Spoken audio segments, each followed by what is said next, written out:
Hello everyone and greetings from Budapest, Hungary. Hello from Kosovo. My name is Jerice Cologne. My name is Ruisa. I'm Ian Smith. Cameron Casolas. Edwin Moses. My name's Afi Sheikh and I'm Head of Starlist and Integrity Services. I'm Senior Manager of Member Associations Governance Services at FIFA. Integrity is the bedrock of all competitive sport. Without it, there is nothing. By definition, it is the quality of being honest and having strong moral principles. Integrity is surely one of the most significant elements in sports. As a cricket umpire, one of the most important tasks for any umpire is to make sure the decision making is as efficient as possible. This can only be possible if umpires work with integrity.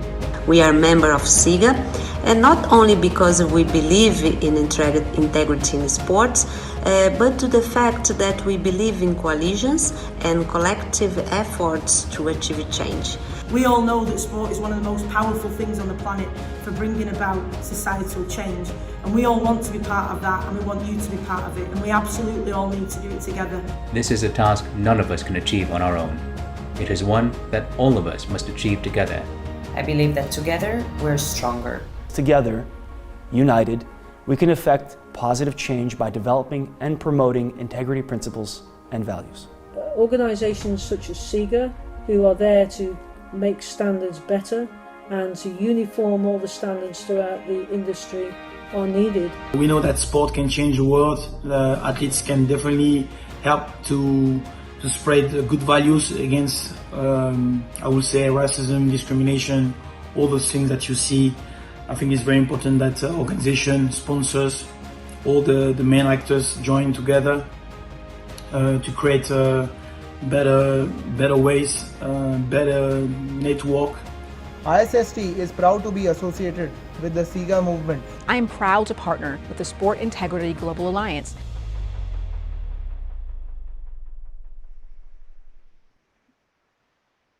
Welcome along to a very special afternoon showcasing our SIGA Champions. My name is Ben Jacobs. I'm your host for the next 2 hours or so. We've got two star-studded panels and some video testimonials as well, offering you insight into how athletes can champion sports integrity and the role that they play in amplifying our global message here at SIGA. We'll touch upon various topics, including corruption, inclusion, whistleblowing, and discuss how the COVID-19 pandemic has changed the sporting landscape from the perspective of our athletes. Please do get involved as well. Ask plenty of questions. If you're on Twitter, you can use the hashtag SIGA Champions and send us some photos as well of where you're watching from. Have a bit of fun with us. I'm actually in Kensington in London, and don't be surprised if my dog makes a little bit of a cameo later. Sports Integrity Chat does tend to get her barking.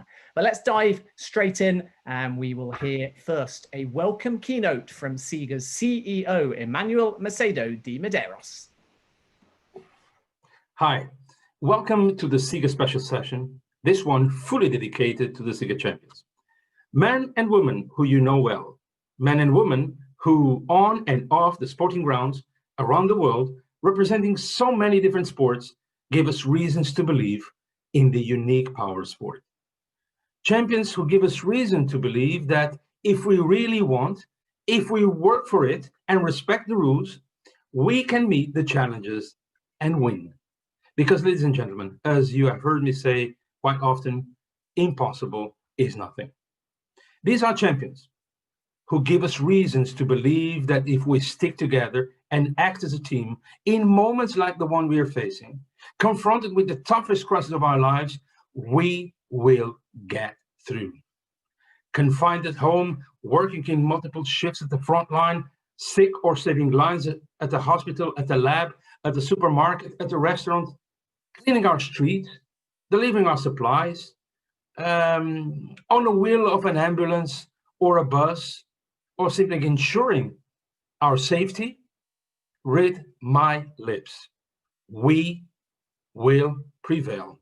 We will get through. We will transform adversities into opportunities of success and emerge stronger as individuals, stronger also as nations. Because that is what we humans do. With faith, with confidence, never surrendering, never giving up, and never giving in. And just look at what sport has been doing over the past 7-8 months. During this global pandemic, there was not one single day we haven't heard a message of solidarity, a message of hope, a message of confidence from the sporting community. True examples of leadership, community service, altruism, generosity, and dedication to others. From Marcus Rashford to Cristiano Ronaldo, from Louis Saha, our latest SIGA champion, to Stacey Copeland, and so many others. Famous or simply anonymous, athletes have been a powerhouse and a source of inspiration and motivation to so many young people and children who have been in home confinement. We have also expressed our gratitude to all frontline workers, and we do it again now. But today, we want to shine a light on the great work the athlete community has been doing. And we want to say to them very clearly and from the heart, thank you.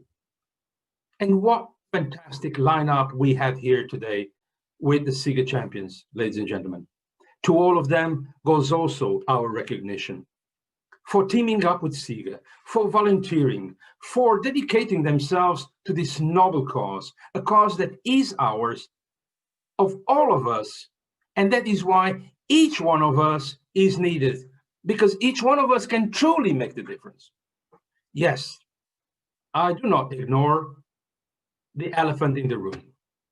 I guess no one can ignore the elephant in the room. So I want to assure you that I hear you loud and clear. And I do understand that many of you feel upset or frustrated.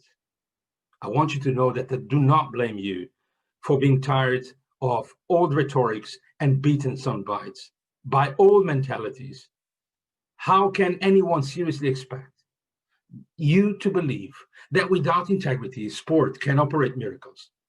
Just yesterday, I spent 2 hours, 2 precious hours of my life, as I imagine some of you have done, watching an international conference on sport and the role sport can play in European recovery.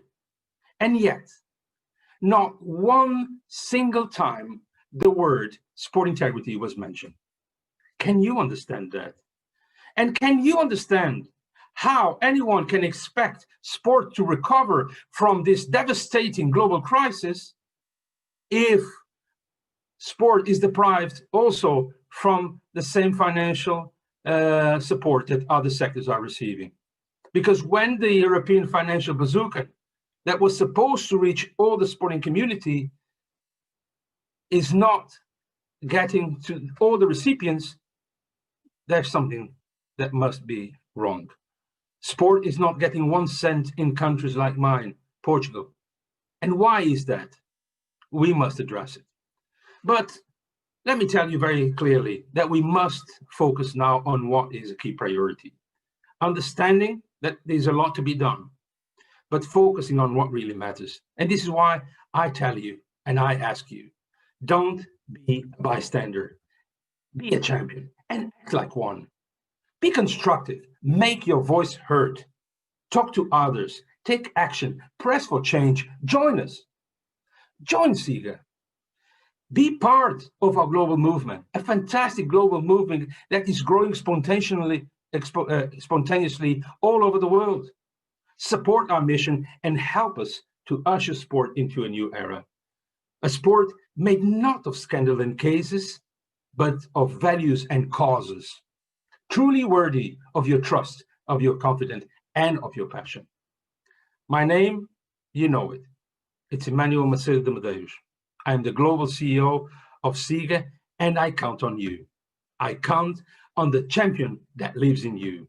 So stay healthy, stay safe, stay strong, help others, and come along. Thank you. I hope you enjoyed the SIGA Champions. They are here also because of you. Thank you. Emmanuel, thank you very much indeed. Well said. Powerful words to kick things off in our SIGA Champions Special. I have to add, though, I must have missed the memo about wearing a designer jacket and pocket square across the course of the afternoon. Suddenly looking at Emmanuel, who's always dapper, I feel a little bit underdressed. But what we are not going to be is lacking in passion. And we are going to have conversations, as Emmanuel alluded to, that truly mattered from an athlete-led perspective. So let's dive straight in with our first session. We've got two. If you are just joining us, you can use the hashtag SIGA Champions, and that will allow you to interact with us on Twitter. I'm really keen to hear from many of you who either have questions or comments throughout the course of the afternoon. Our first webinar has 4 athletes, each with their own wonderful pedigree across a variety of different sports. We've got Louis Saha, who we heard just a moment ago is a new SIGA champion. He is, of course, also a former Fulham and Manchester United forward and represented the French national team as well, and was a runner-up to at the FIFA 2006 World Cup. He's now the co-founder of Axis Stars. We'll hear more about that in just a moment. Alongside him, we have Karen Korb as well. She's also a SIGA champion, a 2-time Paralympic champion as well in wheelchair tennis, a 10-time member of the USA World Team. When you work with all of these athletes and have to introduce them, you feel very small and useless on a sporting talent front because their accolades could take up the whole afternoon. Karen was also on our task force for race, diversity and inclusion. We've got Ben Gollings as well, world record holder in rugby sevens, former English rugby captain in sevens as well, scored an incredible 2,652 points, and he's now part of the Optimization Hub. And if you need a reminder of that, there is a giant logo of it behind him with all of the details on it. But I'm going to turn first to Tessa Sanderson, CBE, because she's making more of a cameo. So we'll have a little chat with her and then we'll bring in the other panelists. Tessa needs no introduction. She is an Olympic gold medalist from Los Angeles 1984. She represented Great Britain 6 times in the Olympics and is now a motivational speaker and brand ambassador. Tessa, thanks for joining us. I know you're a little bit time. It's great to have your company, though. Let's just start with your overarching response to what Emmanuel said. We've heard, haven't we, during the pandemic, a lot of words about how sport can maintain and promote its integrity. How do we ensure that those words do, as Emmanuel alluded to, translate into action?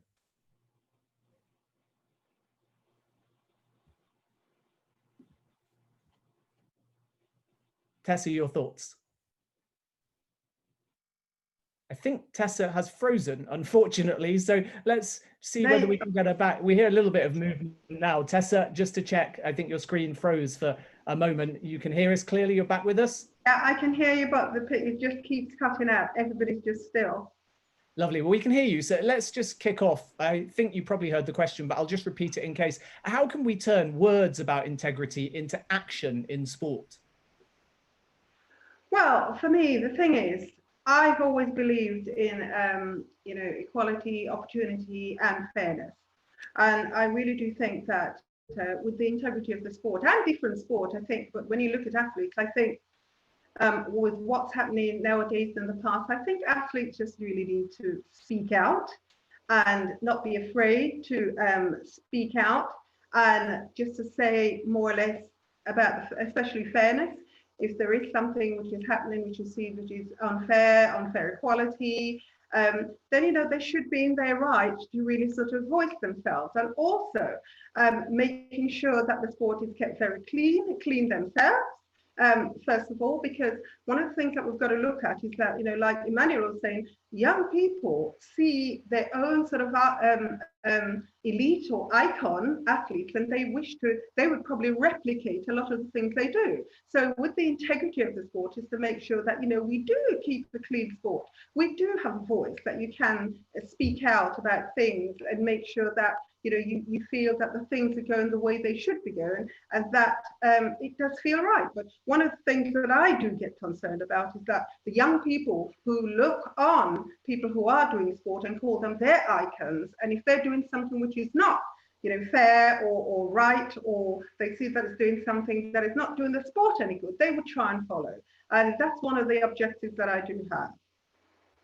How, Tessa, though, from an athlete's perspective, can we encourage more current athletes to whistleblow? Because as a former athlete, you have more experience, more access perhaps to decision makers. But when you're young, you're focused in your field on trying to win a gold medal, and you think, for example, somebody who is one of your competitors is cheating, probably most relevantly in your particular sport in doping, and you may not have all of the proof, or you could be intimidated, or you could be told to turn a blind eye. How do we get more young athletes to not only stay clean in the first place, but whistleblow when they do see these discrepancies relating to integrity?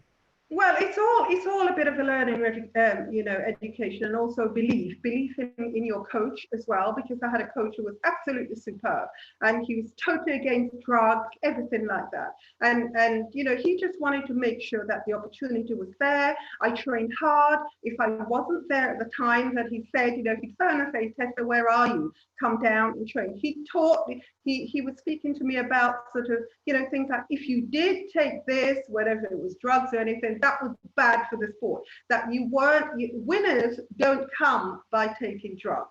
One of the other things I want to talk about I speak with young people about is that even though you may go on to be an international athlete or so, the focus is that you must remember that you must try and prepare or plan for life after sport, because a lot of them don't.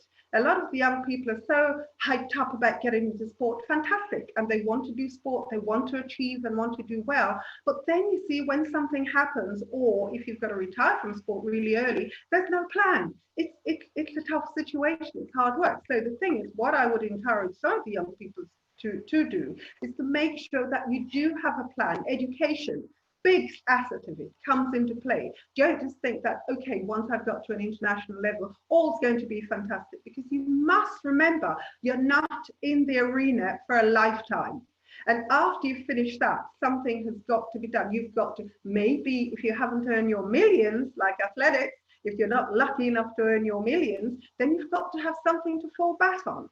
I've done, in the sense where I've studied a bit of journalism, done a lot of networking talks, look at networking events that I've attended to, and this is what put me into doing a lot of motivational speaking now, taking up a lot of other challenges that I probably wouldn't do. Even I went into a little bit of modeling at some stage, because, all this is just confidence, giving you confidence in yourself. So when you finish your sport, you've got something that you can fall back on. But, it's great to encourage them to be in there, but it's all about training hard, working hard, dedicating yourself, being fair. Play a fair game in sport, because if you don't, there's going to come a time where it does catches up on you. Yeah, absolutely. And well said. And on the point of planning for life after sport, we'll hear from Louis Sahar in a moment, because Axis Stars specifically was founded to help athletes plan financially and logistically for their life after sport. I think most of our panelists could actually go into modeling if they want to earn a little bit of extra money. I think I'm doomed, though, if that is my only fallback. Tessa, just before I let you go and bring in the other panelists, though, I want to bring in a question from a member of our SIGA Youth Council. Throughout the course of the afternoon, we're inviting not only you watching at home, but also members of our SIGA Youth Council to dial in and ask some questions. And we've got one here for you now, Tessa, and it comes from Andalija Milovanovic. So let's see if we can get her up and hear the question. Hi, my name is Angelija Milovanovic and I'm from Belgrade, Serbia. Currently I'm working as a public relations officer at University Sports Federation of Belgrade and Women's Basketball Club Partizan Belgrade. Also I'm Sports Integrity Global Alliance Youth Council member. So I have a question for Tessa Sanderson. You were a professional athlete, and after finishing your career, you stayed in the field of sports. So, what were the main reasons for you to make that decision? And also, is there that one goal that you set to yourself that you wanted to achieve after finishing your professional career, and that is related to the problems that you had as an athlete? Thank you. Well, okay, that's a great question. Well, first of all, I was at the age 13 when I started, my training for athletics, and seriously started training when I was 16. My teacher discovered me. But then the reason for me starting athletics is because, you know, I was from a very working class family. I wanted to travel and see the world, and my family couldn't afford it. So when I had my first competition, I went to Durham, which was called the English Schools Championships. It cost me nothing. And I thought it cost my parents nothing. So I thought, you know, let me hold on to this. And so it did me a lot of good. It took me out of the area which I was for the first time, to sort of stay at someone else's house and, you know, just see a different environment.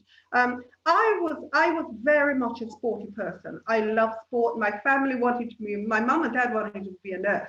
But when I went into hospital and saw all that blood and everything, they're doing a great job. I thought, Tessa, this isn't for me. But the main thing that encouraged me is that I wanted to travel and see the world. And this for me was the best way of trying to do that once I had my first ticket. And, you know, and it really didn't cost me anything.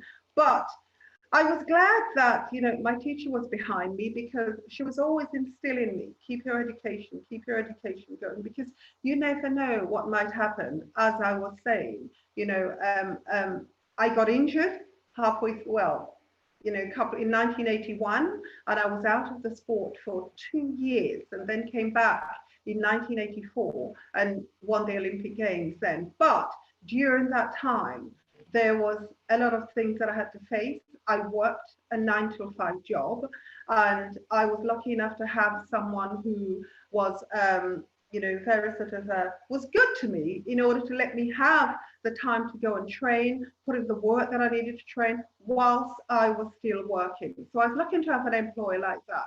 But with the profession of athletics, it gave me a great pathway. It was the best decision that I could have chosen. And at that young age, a lot of young girls want to go out and have a good time and disco and all this, but yes, fine. But I think in setting your goal, which I did, and my goal was to travel. And once I got in there and competing, and I wanted to go to the next level. And the next level was to try and make the international team of Team GB. Once I got in there, the next goal I set forward was to also try and make the Olympic Games, any Olympic Games. So 1976 was my first Olympic Games. And although I finished 10th in the final, it wasn't really where I was at. I wanted more still. So I was still pushing the boat out, how to keep that hunger going, how to, you know, strive for the next thing. And it is right about setting your goal, setting the next challenge for you in whatever you are doing. For me, it was sport. So I wanted to become head of my game. I wanted to make the Olympics. And the ultimate was to win an Olympic gold medal. It took me 12 years. But during those times, there was a lot of things I had to go through, the injury, the hard work, the work, but all these things I accepted that it was all part of the build-up, and I had to do, because I had no sponsorship at the time. So I had to show a way of how to create that pathway for myself. And one of that was making sure I had a job where the education from school comes in, and I could do that job. That job kept me going towards my training, didn't put a lot of pressure on my parents. And then once I got to my training, did well at that, went to my competition, did well in my competition, learned my game. Have to learn your game very well. And from that, the rest became history. Great stuff, Tessa. Thank you very much for your insight. I know you've got a dash, but hopefully when you've got a bit more time, we can get you on again, involve you in SIGA and talk more, because it's fascinating to get your insight. And maybe next time you can bring the gold medal as well and I hope show it so to us too. from 1984. Yeah, there was something actually that I wanted to quickly say, because I know that I've got to go, but it's on, you know, sort of like the Black Lives Matters, because I know that's probably something that's going to be brought up, but I'm very quickly, Louis and all these guys laughed. But for me, I've always said, you know what, a person should never ever be judged by the quality of their skin, because, you know, the color of their skin, because I've worked so much with schools and colleges, everything like that now, putting out that message. People need to be educated. I think Tessa's just... If you're good at what you do, you know, the quality's there, you've worked hard, done whatever you need to do, people should be judged by what they have done. Absolutely, Tessa, you did drop out for a moment, but I think we got the main point, and it's certainly been great catching up with you. I'm going to let you go so you're not late for other important commitments, but thanks again for joining us, and we look forward to I hope to join you next time. Bye-bye, everybody. Enjoy. Bye-bye. Bye-bye. Bye. Tessa Sanderson there. So let's bring in the rest of the panel now and open up the debate. Louis, I want to start with you, if I may, because some of the things that Tessa raised are relevant to you and Axis Stars in particular. She spoke a little bit about educating athletes as and when they're playing. It seems to me that Axis Stars, which you co-founded along with Kate Hamer, is also about extending that education so footballers and sports stars know what to do after they retire or when they're thinking about retirement. So give us an overview of what Axis Stars is and how you think it helps both athletes and integrity. Thank you very much for having me on the panel. So it's great to be alongside those great athletes.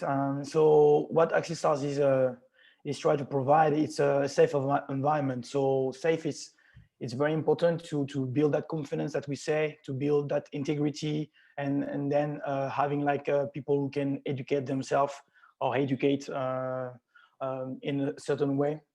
Because when you look at the actual focus that you need to have during your career, during your passion that you try to express as, you know, as much as you can, you have like a lot of, let's say, interaction with people that comes and goes, and sometimes they distribute the message, make it very hard. So during my time, I felt like it was really difficult to pretty much like get the right picture.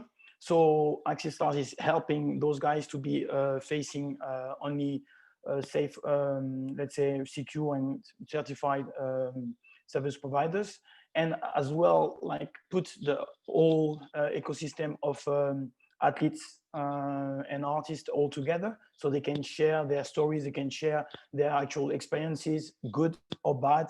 Like this, they can educate, compare, they can understand exactly what was the path of a big star, but a smaller one, or less famous, let's say. So all those things are not available in the platforms out there right now. So we build something very specific for them to actually, as I said, having like a certain way to browse opportunities, profiles of service providers, and get the right programs in terms of education. So people who had experiences, who can help them to actually get that education over. It's very important to do it during, to do it, I would say, with autonomy, because this is where you can actually learn from yourself, you know, who you are, what you like, and not someone to actually direct every of your moves. And this is very important to actually get to actually your hand dirty in some ways. So it brings, as I said, confidence. It brings as well, I would say, self-esteem, and like I would say, it's a good platform for the future. So there is like an app who is available 24/7 in your own control to help those guys to connect to each other. So I will be happy to speak to Ben or to Karen and all of the panelists. All those are different stories to share. This is very important for me about my education.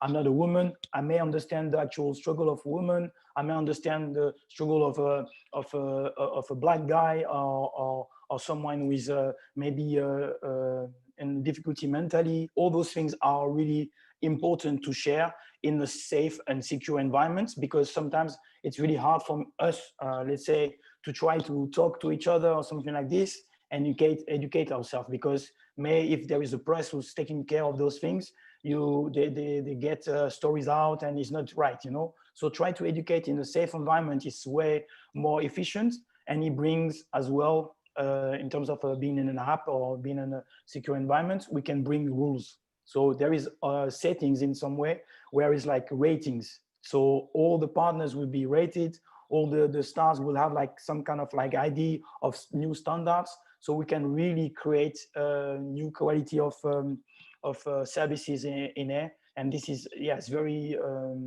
important to me. And I invite every athlete or everyone to actually join the community, not in a way to purchase things or just like to be, I would say, just smarter or because you get educated. No, it's not just a sell thing. You have to, as I said, we say about the SIGA project or vision, is to get together and be pushing in the same direction, having like a force to create new standards and being together to have like that kind of duty towards people that we can help.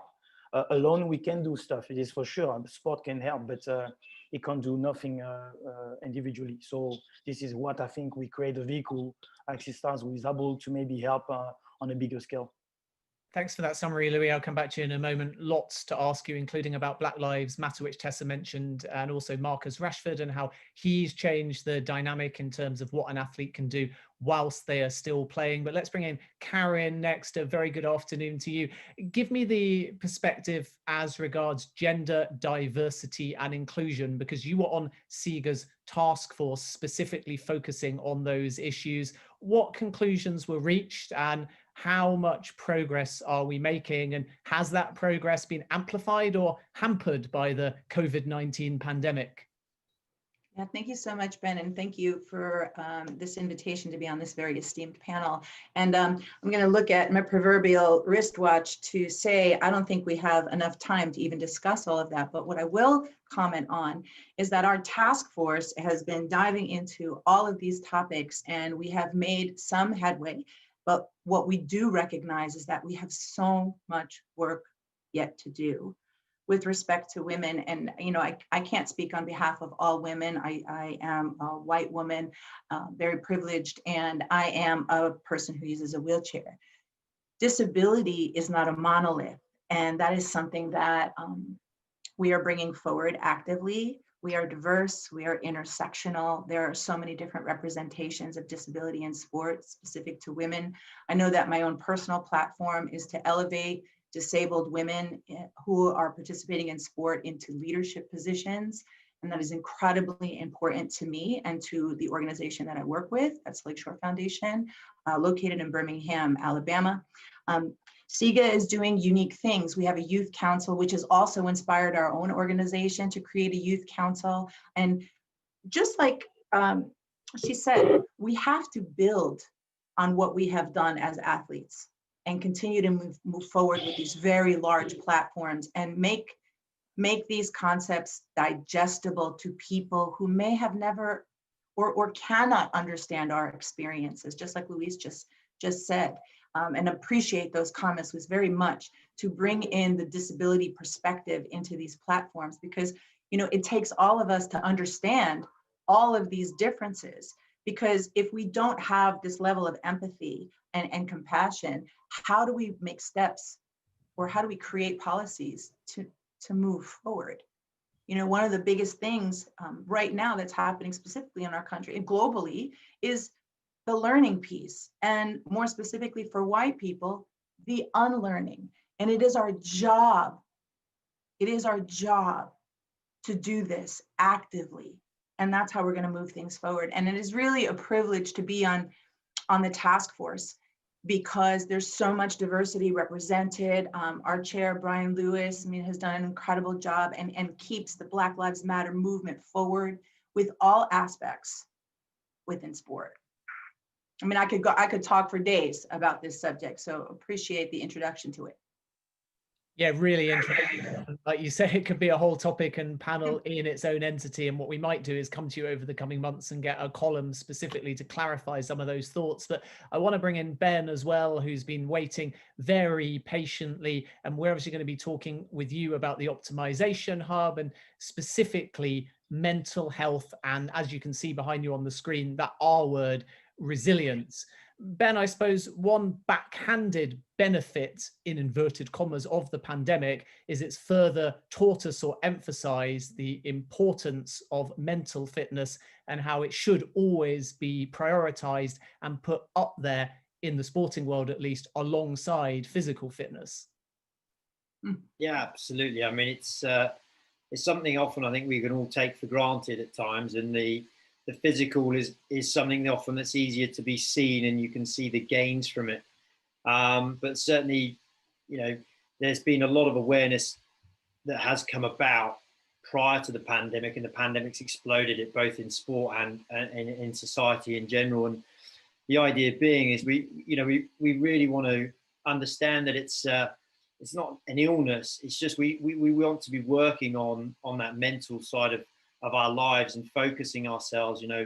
Louis talked about earlier about how we're creating plans for the future. Well, part of the mentalness is creating a plan for yourself as a being and being able to write it down and give yourself direction and focus. And you know, as athletes, often we have strong mindsets within our sports, but often outside of it, that can be a different mindset, and we've got to try and put the whole piece together so that we are that whole individual that's going to be beneficial for every environment that we work in. And certainly we've seen a lot of it through the optimization hub, through all the different levels from elite and youth down, and just the ability to stay connected during this time has been so important for particularly young kids who haven't had that connection and really need it. And we've seen how just being able to get online and communicate has just boosted their mental health and their resilience. And then with athletes, we take that a step further. So it is important, and it does come down to education and having the right tools, which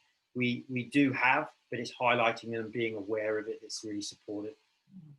Thank you for that overview, Ben. So let's dive into some debate now, and our panelists will be able to bounce off each other. We've got some more questions as well from our SIGA Youth Council members. Louis, I want to come to you first and talk specifically about Marcus Rashford, because it's a wonderful and an inspiring example of an athlete during his playing career at a massive club where he's busy and also still has to be focused on his football, who has almost at times single-handedly taken it upon himself to inspire a nation, to at times take on a government and actually facilitate meaningful change. And he's writing a kid's book as well, just to boot, which is incredible. And he's still only 23 years of age. How much of a precedent do you think the Marcus Rashford example will set to other current athletes to start doing things outside of football that are meaningful whilst they're still playing? It's an achievement. Believe me, I'm very admirative about his work, and it's easy to say. Everybody can notice how wonderful his action are doing, and it's amazing. What I'm trying to actually highlight here is because he's 23. He obviously had maybe a bit more time, let's say, because of the pandemic. But it's a young lad during his career having like a lot of pressure, playing for England, playing for a big club that it's a massive attraction to any papers. And he has been smart enough and courageous enough to actually go out there and say, listen, I'm going to actually defend those people. I'm going to actually be on the spotlight, because people, like, whatever you say, you do something good or bad, people will comment. You know, they will find a way to say something bad about you and to highlight something to actually contradict what you're doing, even if it's good. That people are, let's say, some part of the media sometimes use it as a window to highlight what they're doing. So he has been courageous. And the second thing that is very important to highlight is being authentic. So there is not a campaign for Marcus Rashford to win fans or do that for likes or something like this. He's been himself. And this is what is very important that athletes understand. Nobody should be afraid to be themselves. And I've been this way. I've been during my career, I would say, oh, I was like maybe a bit shy, maybe a bit like conservative in some way, because I was aware of this repercussion. And I think Rashford has done really well to actually educate himself, partner with the right people behind, because I'm sure that he's been really well advised to do that, and to have that consistency as well. This is all those three words that is very important to highlight. And this is what I think athletes need to really understand. They need to be educated, they need to be supported correctly, and they need to be authentic to do that, because otherwise you have backlash. So those are really important to actually address with a step-by-step, let's say, I would say, strategy. It's not easy when you're a football player, and especially you play for England, you have already some pressure as an athlete, but doing those things because there is people's lives behind all those words, all those letters. This is very important. Sometimes you have to actually explode your bubble, because every agent or advisors are here to protect you, so they don't allow you to go outside. He actually said, I want to do that. I want to actually help those people and families that's suffering even more during that time. So that's very important that we as a unit, as athletes, can start to follow his roots, because like this is not the only one. It's not going to be the only spot. You know, people are going to say, oh yes, look at what Marcus Rashford. It's very important that people organize in a group, in some way, individually in some way, but to actually get that kind of protection, because not the press going to say, oh, look at what they're doing. There is a group of 100 people doing it now. 1,000 people are doing it. 1,000. Imagine the power. We can, as an athlete all together, overpass all the I'm sorry for the language, bullshit. I'm saying it, you know, all those, oh yes, I'm gonna want to be reelected and all those things. So sometimes they say no to an opposition because just by principle, they can't go forward to a project, which is as proof that is really good.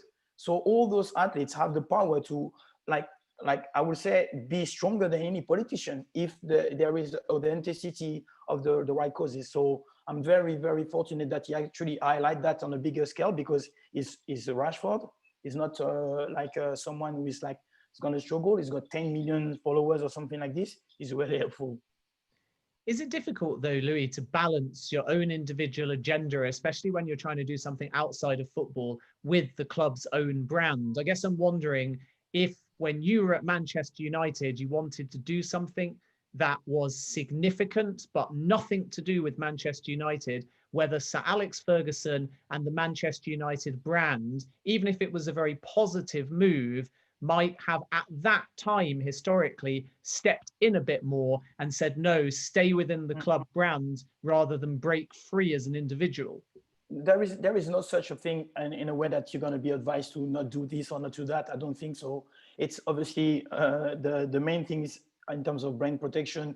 The club will obviously advise you if you cross the line, if you do something stupid, they will tell you. But what is very important in this manner is like to change the mentality of organization. They have to understand that those like now players have like, hello? You're still there, Louis. Okay, sorry, I've got a call coming on the same time.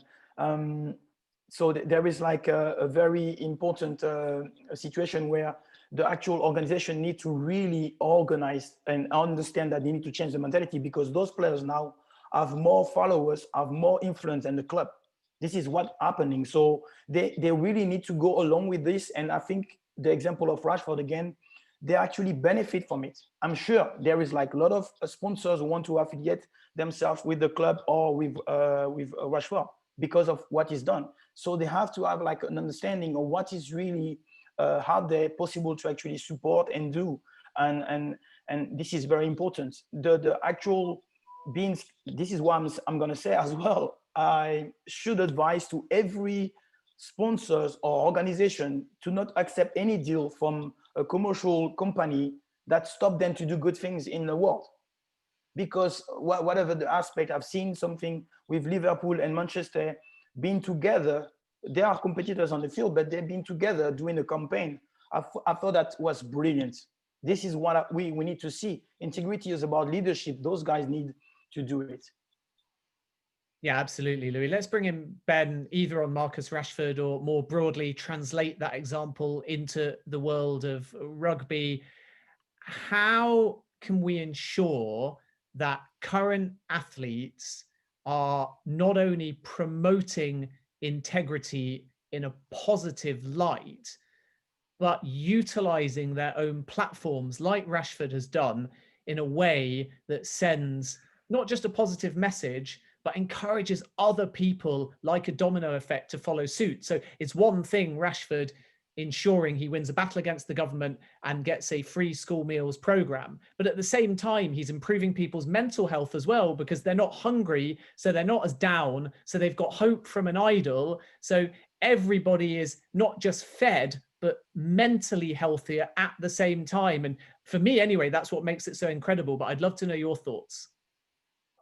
I think it's fantastic. If we take Marcus as an example, I think on the other side of it, as athletes, something that can make us struggle sometimes within the mental health space is you become very one-dimensional. You become ultimately very focused on your performance, and everything goes towards that performance. I think what's great about what Marcus has done here is he's got that awareness that he's got the one side under control, but he's just adding to it, and actually that will support his performance on the field, and he's using it positively, obviously, as we've highlighted, to support really good causes. And I think, you know, as athletes, where we can learn from it is to be, from an onboarding process for youngsters coming into sport and through it, is to educate them in these areas, to help them understand and build good core beliefs and good values that they can go on and be strong in their own personal identity, to use their platforms in the right way in which we see Marcus doing it. And I think if we do that, it's not for self-gain, it is genuinely to be able to support and make statements where change can happen. And that's what we really want to see.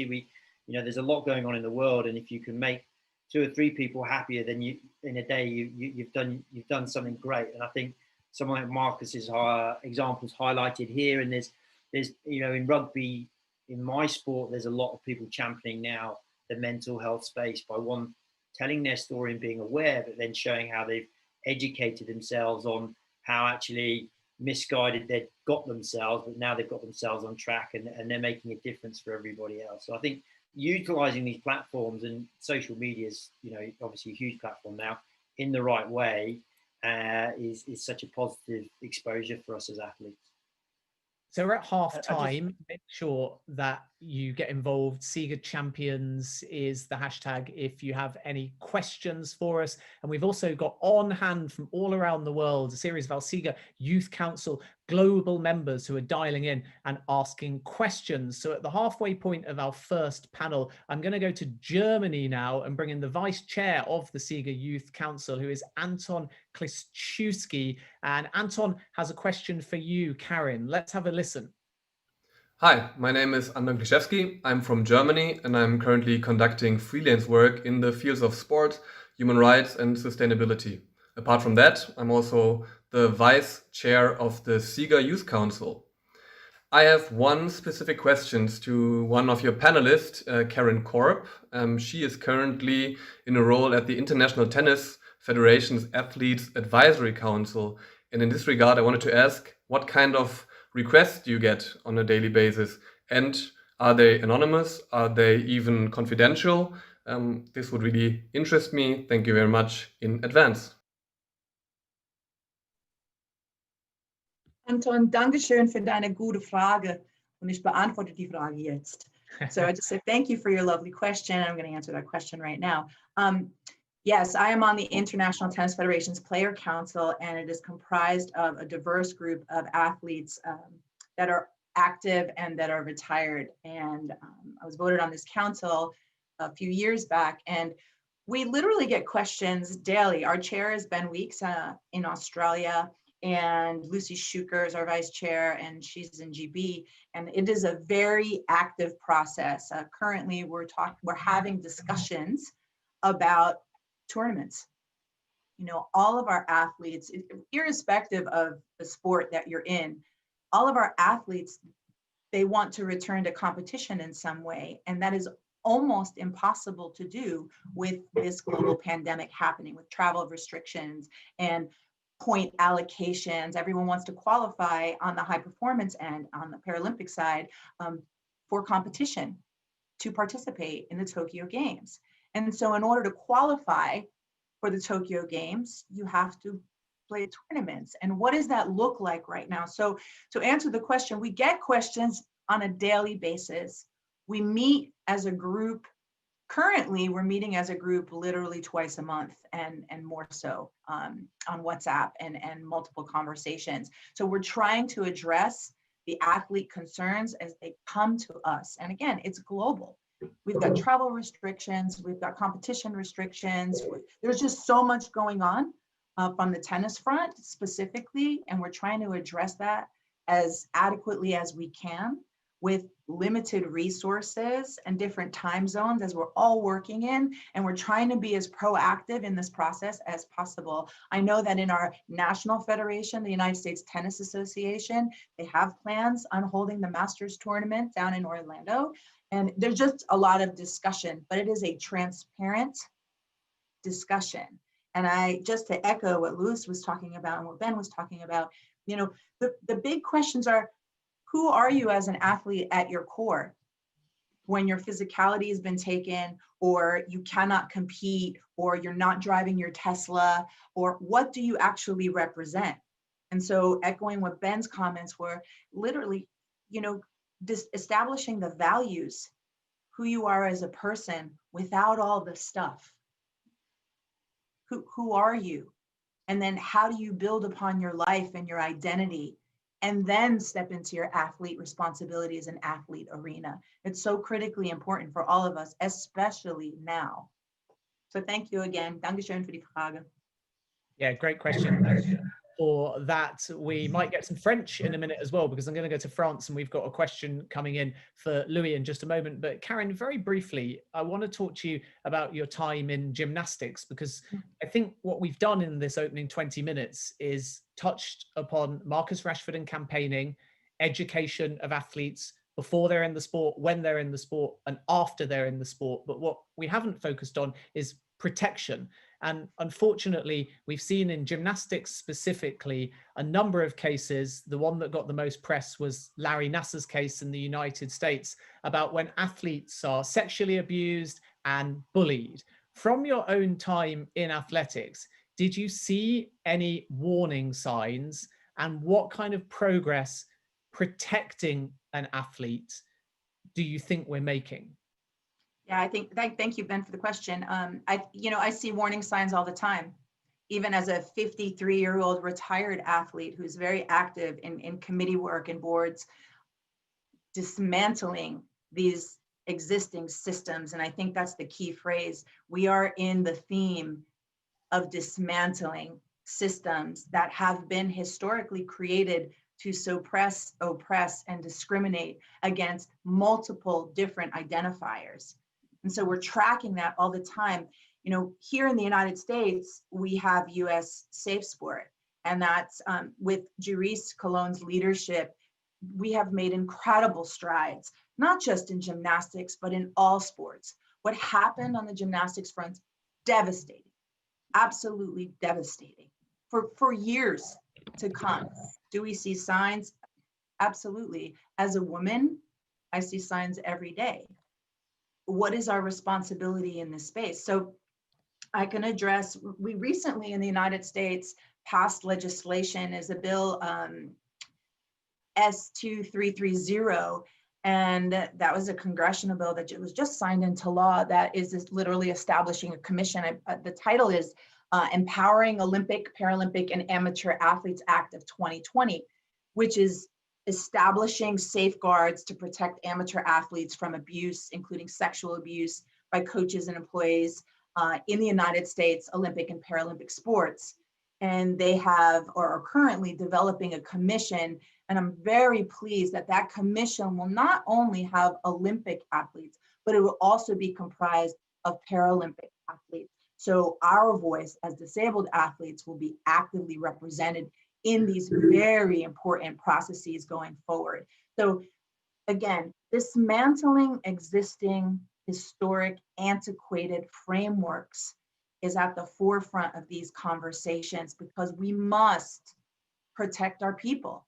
And it's not just our youth, it's all of us. It's all of us in every locker room and every boardroom and literally in every conversation. Because so much of this has to do with the gaslighting and the silencing that specifically as a woman, you experience literally on a daily basis.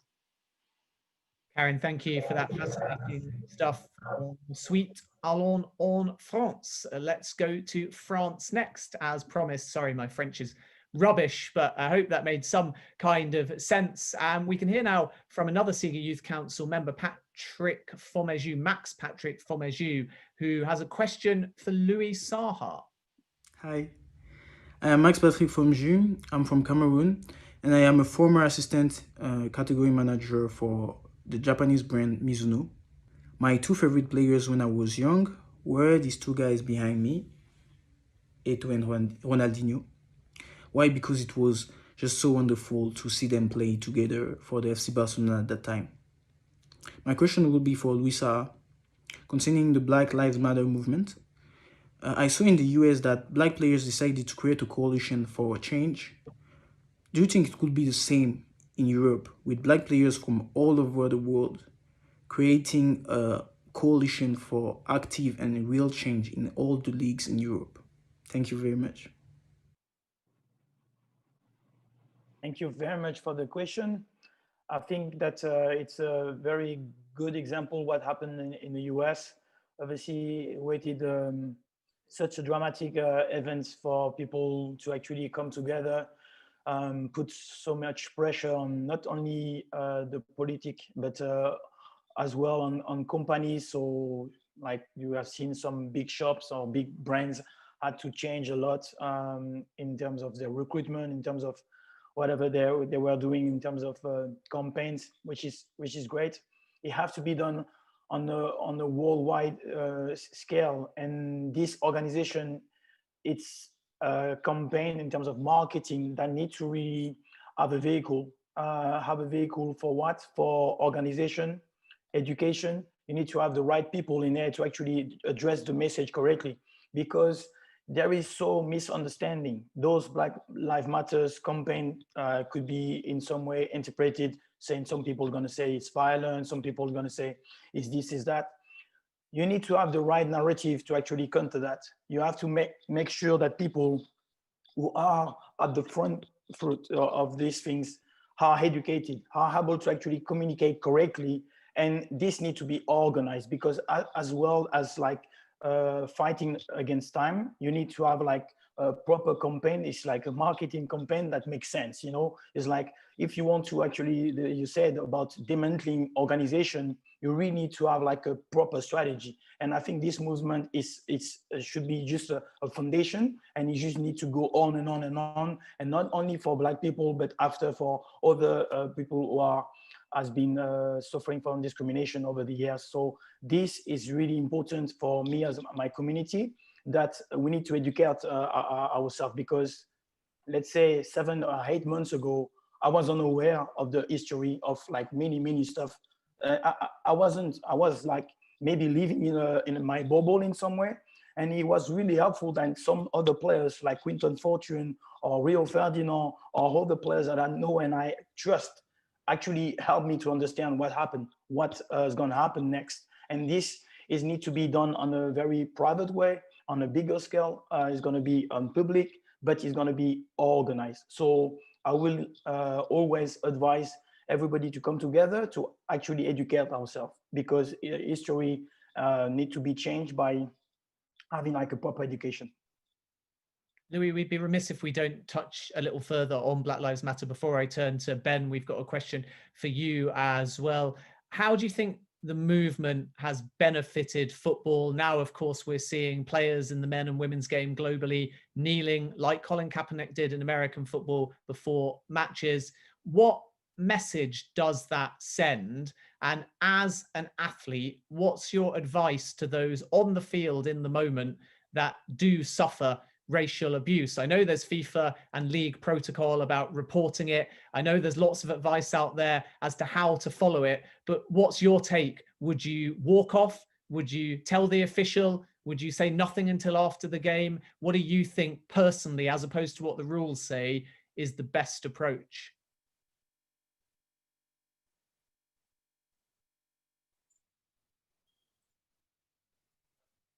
Over to you, Louis. Oh, is that me? Sorry.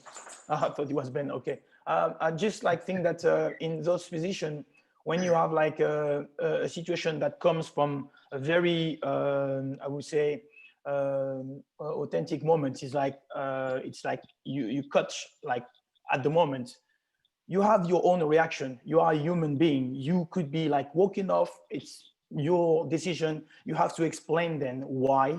You have to actually like have like a proper narrative to explain the reason you make that gesture, because as a human being you could be like really upset about this moment in time. So this is really up to somebody, an individual. I always like advise people to calm down and make sure that they really take those action very carefully, they may say or talk to the captain, talk to the referee, talk to anyone who can help them to take the decision all together and saying, listen, I didn't take it alone. But at some point, action needs to be done. And this is where, as I said, it's always better to be all together and has to be like a pack to actually take a decision like this, because it will have more power. But I always have a massive respect for the fans. We're seeing it today, how much is really, really hard to play without fans. So I won't be able to actually disrespect the ones who actually pay for their tickets. I actually love their games and respect every players, because 10, maybe 5 idiots has done something to me.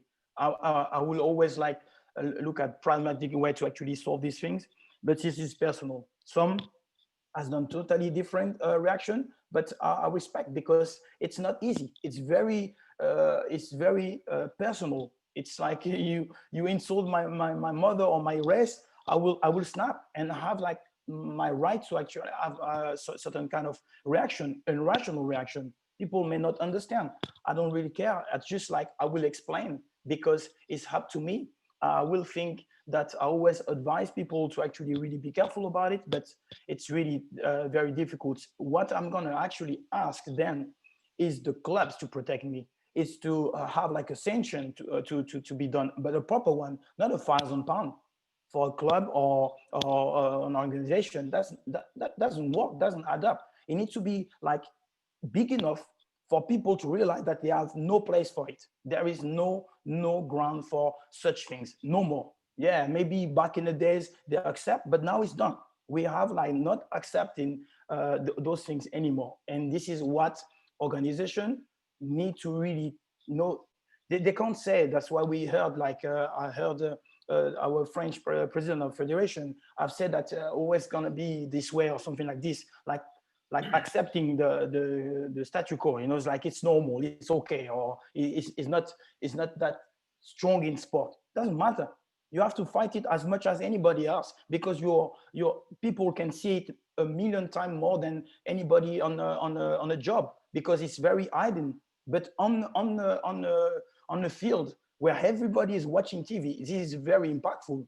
We need to educate people, and this is a very important place for that, so they really have to understand the impact that they have when they take those decisions. And Ben, within the Black Lives Matters movement, but more broadly with any movement and change within sport, even when it's led by athletes, you need an element of organization. And Cheel Warners has been in touch with a question about how best athletes can organize themselves to get maximum impact, because I think it's obvious, isn't it, that the best change is going to come through scale and mass support. You can do that in retrospect after something's out there with things like the media or kneeling during a football match, but how in the heat of playing do you organize yourself collectively as a group to begin with?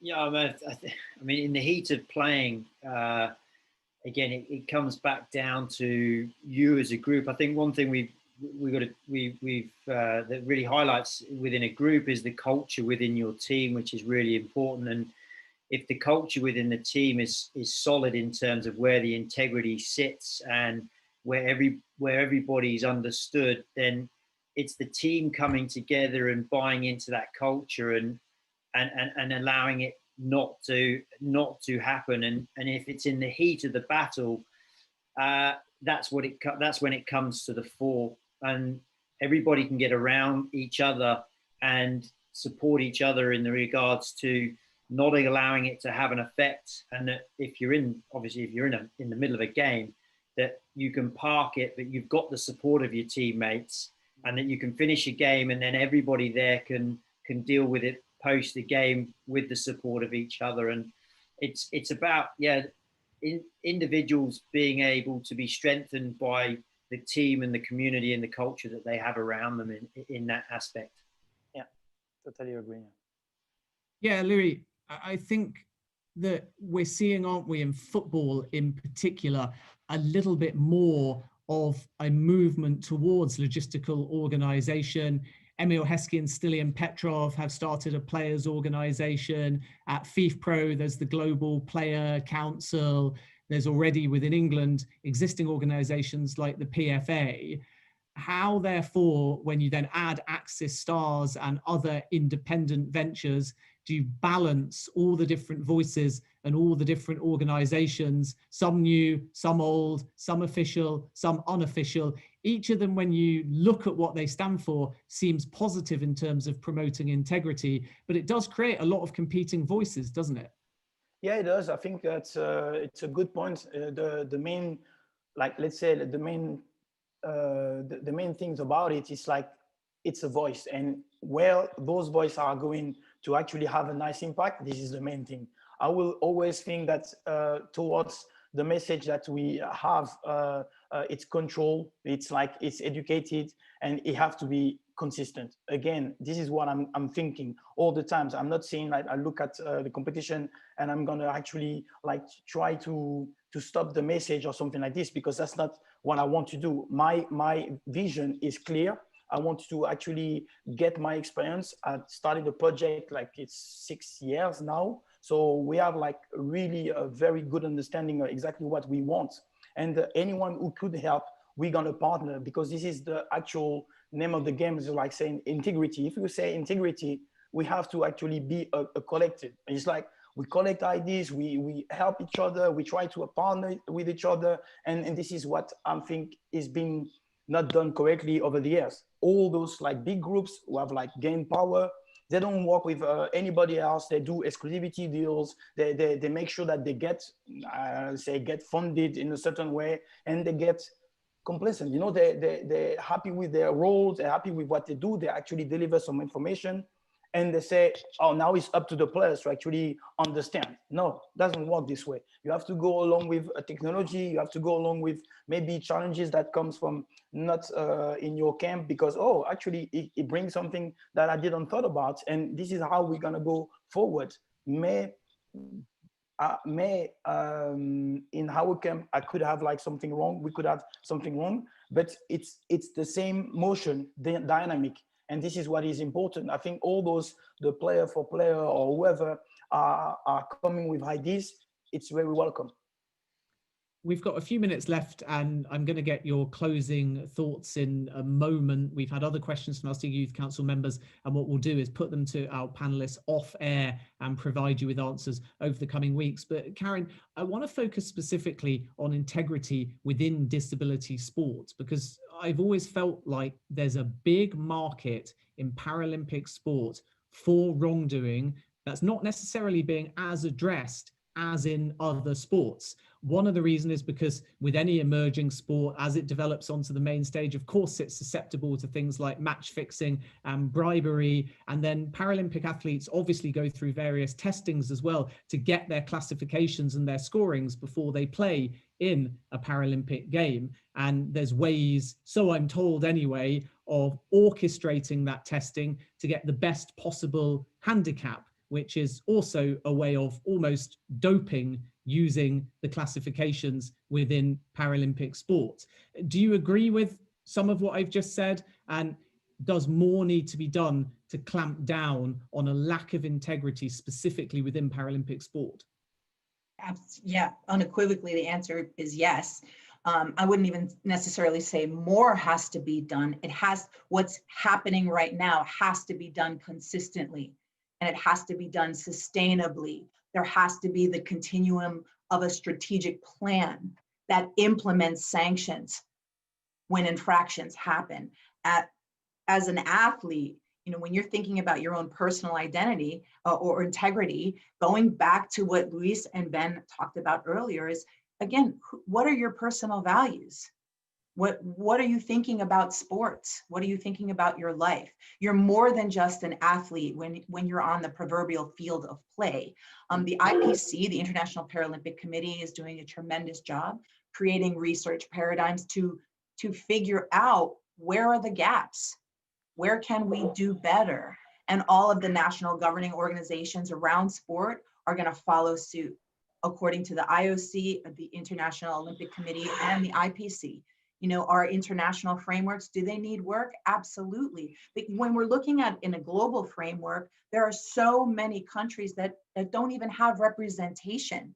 So in our country, we have USADA, and on the global front, we have WADA. And there are very, very specific rules around drug use or non-drug use. I mean, we as athletes, even in my retirement, I know what those rules are, and it is my job to bring that forward to other athletes. They are very, very specific. And if you choose as an athlete to cross that line, well, then you will be sanctioned. There will be infractions. There will be a suspension. And we're going to see that happening more often than not. And there's just a lot going on because, again, our movement is still young. The Olympic and Paralympic movement, when we just became inclusive, just within our own country, within our name. There's so much work to be done with respect to parity, representation of athletes on all governing boards. I think there's so many organizations here that are doing great jobs with that, like Steve Messler, who's the CEO of an organization called SIGA Champions. How do we continue to educate our young adults, our adults, and our athletes? What does integrity mean to you? Sometimes it's like, what does equity mean to you? Everyone seems to have a different definition of what that is. And going back to the previous conversation about what Luis just addressed, we really need to take a look at having a lot of uncomfortable conversations. Yeah. There are people in our communities that are dying because they're Black. So those of us who have the lane, we have to bring forward very uncomfortable messages but my discomfort does not equate to someone's death and that level of violence. We need to mobilize. And just like Luis said, there is a collective that needs to be creative. And that's how we create this collective liberation for all of our people, all of our siblings. But, we have a lot of work to do, and just grateful to SIGA for bringing forward the task force and these panels and these conversations so we can continue to address them as they come forward. It is difficult work, but it requires that authenticity, transparency, and integrity. Absolutely. And Karen, that's a great way to finish. So thank you to you, and also to Louis as well for your closing thoughts. And Ben, I'm going to give the final word to you. Where does SIGA fit into all of this? Why is it important for you to affiliate yourself and the work you do at the Optimization Hub with an organization like the Sport Integrity Global Alliance?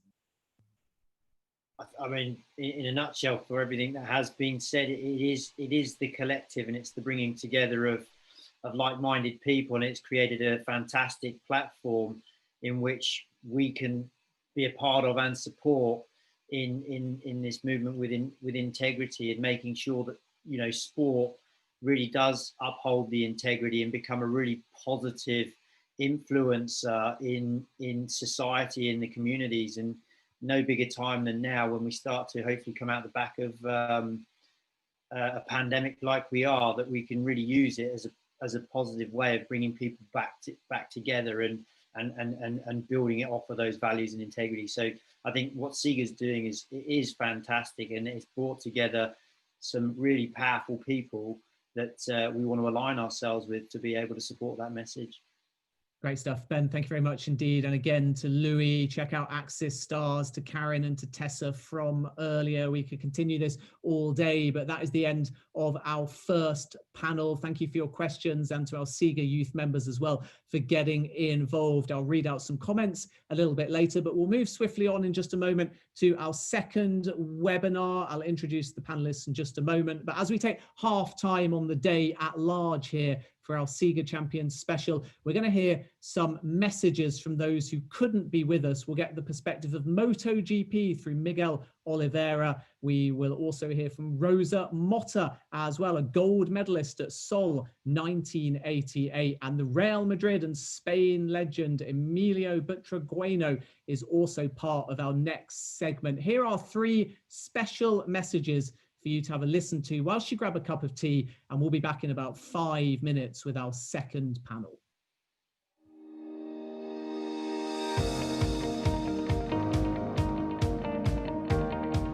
Hello everyone, my name is Miguel Oliveira and I'm currently a MotoGP rider riding in a MotoGP World Championship. As a MotoGP rider, it is very important to pass a message of integrity in my sport. The integrity, it is a value that it's based way beyond just passing a good image. It is a value that we take on a sportive attitude in our sport, but also in our personal lives. So what we learn in sports can be applied in every area of our life and to everyone. So as sports ambassadors, we have a very important role to get this message across everyone around the globe. So keep fighting, keep a positive mindset, and see you soon.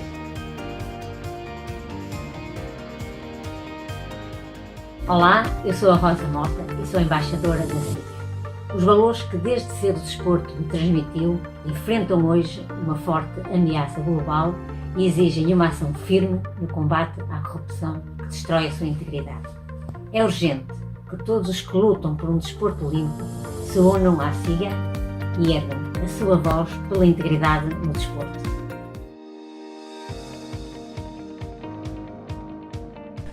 I love this game since I was a child, and playing for Real Madrid, my lifelong club, was a dream come true. Football is a wonderful sport. It plays a very important social activity because it brings people together. Fans join around a common feeling towards their team. Needless to say, creating a very powerful experience. Additionally, it's able to build bridges in our society and reinforce relationships.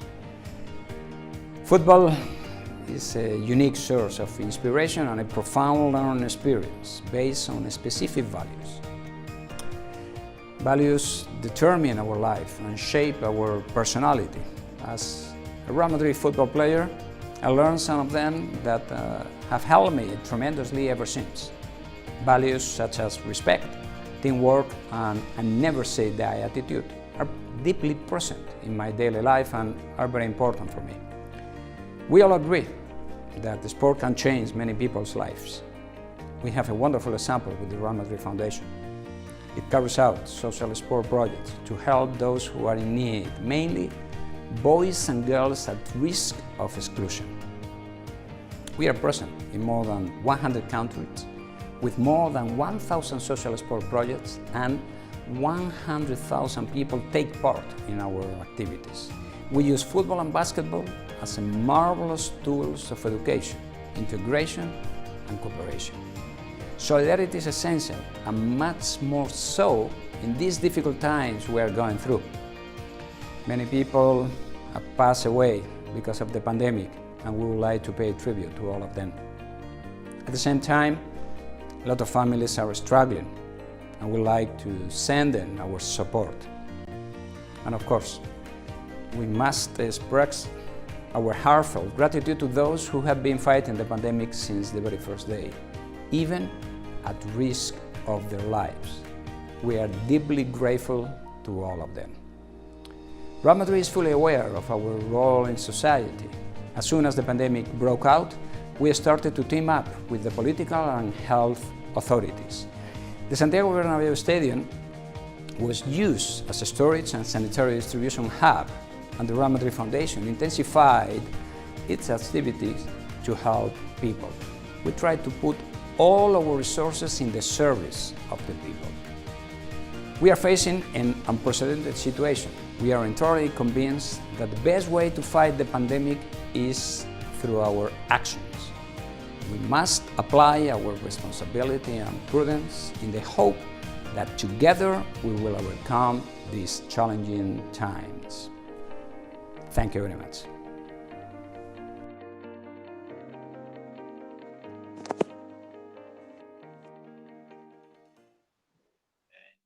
Hello and welcome back to our SIGA Champions afternoon of star-studded athletes talking in those video testimonials. As you just heard, our opening panel has taken place. It will be available in due course on our socials and also on YouTube as well. We heard from the likes of Louis Saha about Axis stars Tessa Sanderson, Ben Gollings and Karen Korb, and those video testimonials just a moment ago. The Real Madrid legend Emilio Butragueño, Ross Motta and Miguel Oliveira from the world of MotoGP and athletics, respectively. We move on to our second webinar now, and as per the first one, we've got some star-studded names to introduce you to. We'll have Stacey Copeland hopefully in just a moment. She's a SIGA champion and the first British woman to win the Commonwealth title for boxing. Cameron Myler is also part of this panel, also a SIGA champion and a four-time Olympian in Luke, a clinical assistant professor as well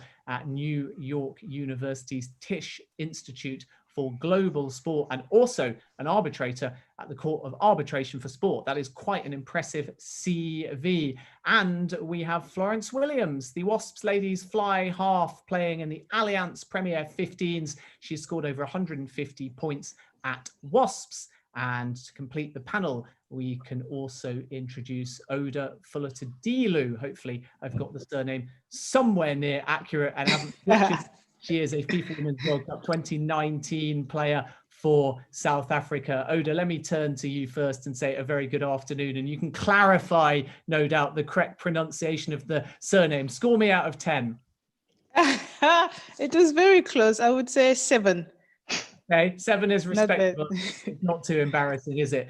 So let me turn to you first and get some opening remarks. You're obviously a professional footballer. You've played in a FIFA Women's World Cup. Talk to me about the lay of the land as regards integrity. I suppose for you, it's about opportunity, equality, and respect, and ensuring that you get each of those three things. And as a consequence, you can do what you do best, which is play football. Yeah. No, definitely. First of all, Odi said, full name is pronounced Fullerton-Dilu. It gets butchered all the time, but I'm so used to it that when someone does get it right, I feel like doing the backflip or something like that. Yeah, I'm a former child refugee from DRC Congo. Grew up in South Africa, which is my adopted country. Yes, I've had the honor of representing my adopted country, South Africa, at the FIFA Women's World Cup, which is obviously the biggest tournament in the world. Being given that chance to be exposed, it was an absolute honor. Given that, coming from Africa, we as female soccer players in Africa, we don't get the exposure that most of the other female soccer players around the world in Europe or on the Americas get. So the FIFA Women's World Cup, when you make it, it's about this as big a stage as you can get, and it's about the most exposure any African player will ever get. So to be able to be at that platform was an absolute honor, and it was, to do it, like you said, to do it with integrity and to do it, with clear conscience and to play cleanly, which is, it should be every single footballer's aim to do that. I also represent Mission 89 organization, which is a organization. It's against fight against human trafficking, to expose and bring and to highlight that area of the sport that is being exploited, that not many people are fully aware of. So we look to, the organization look to bring light into those situations and to educate not just the players, but also the parents of the players and just the general public, that these situations are taking place and they do happen. And we just look to bring more light into the organization and into that work that happens underground, and it sometimes happens in daylight, but people are not fully aware of. So that is the organization that I am truly passionate about, and I'm really honored to be a part of. Thank you very much for that introduction and clarification on how to pronounce the surname. I'm not going to have another go at it. I might just refer to it as OF by your first initials on first name and surname. But you certainly raised some really interesting and very important points. And I want to bring in Cameron Myler now to get the perspective, perhaps specifically to start with, Cameron, of your role as an arbitrator with the Court of Arbitration for Sport. What kind of integrity-based cases might you hear at CAS, and how can CAS, as an organization and you as an arbitrator, promote integrity both in a law court, but also outside of it? Thanks, Ben, and thanks to SIGA for having us here today. And Ben, I actually have to just correct you on the pronunciation of my sport, which is luge.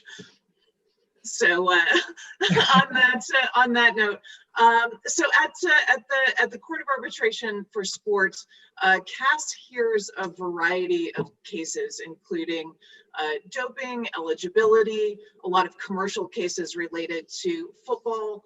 And I am currently on the anti-doping division, so I am hearing specifically doping related cases. I was at the Olympics in 2018 in Pyeongchang as one of the 6 arbitrators there.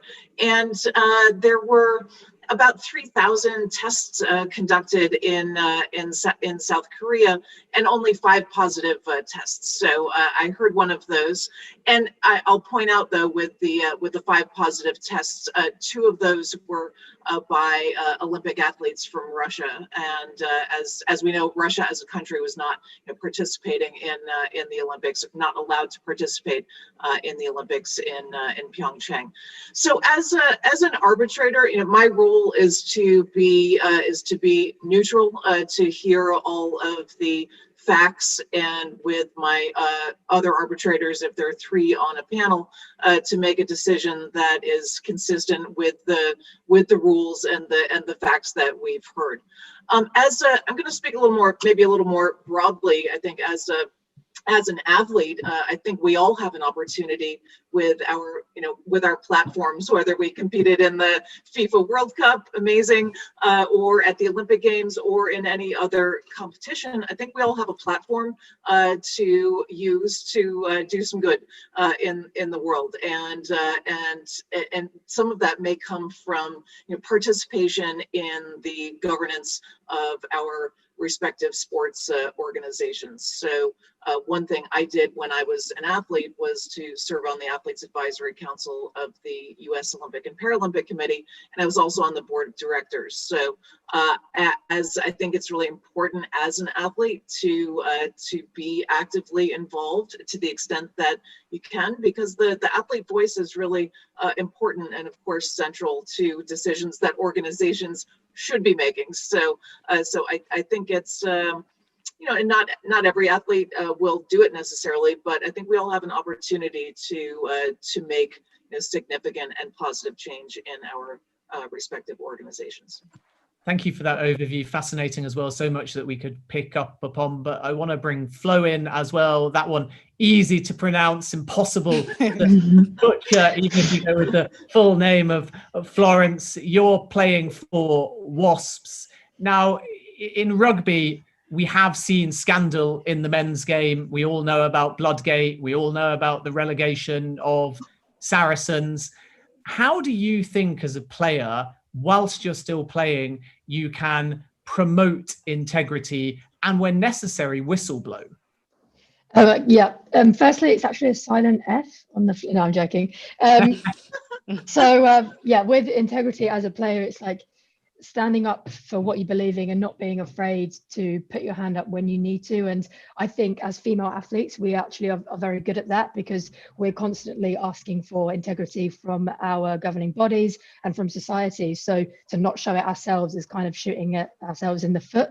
And I think, unfortunately, in some cases as females, we are very honest, and we don't like to break the rules, and we like to do what we're told.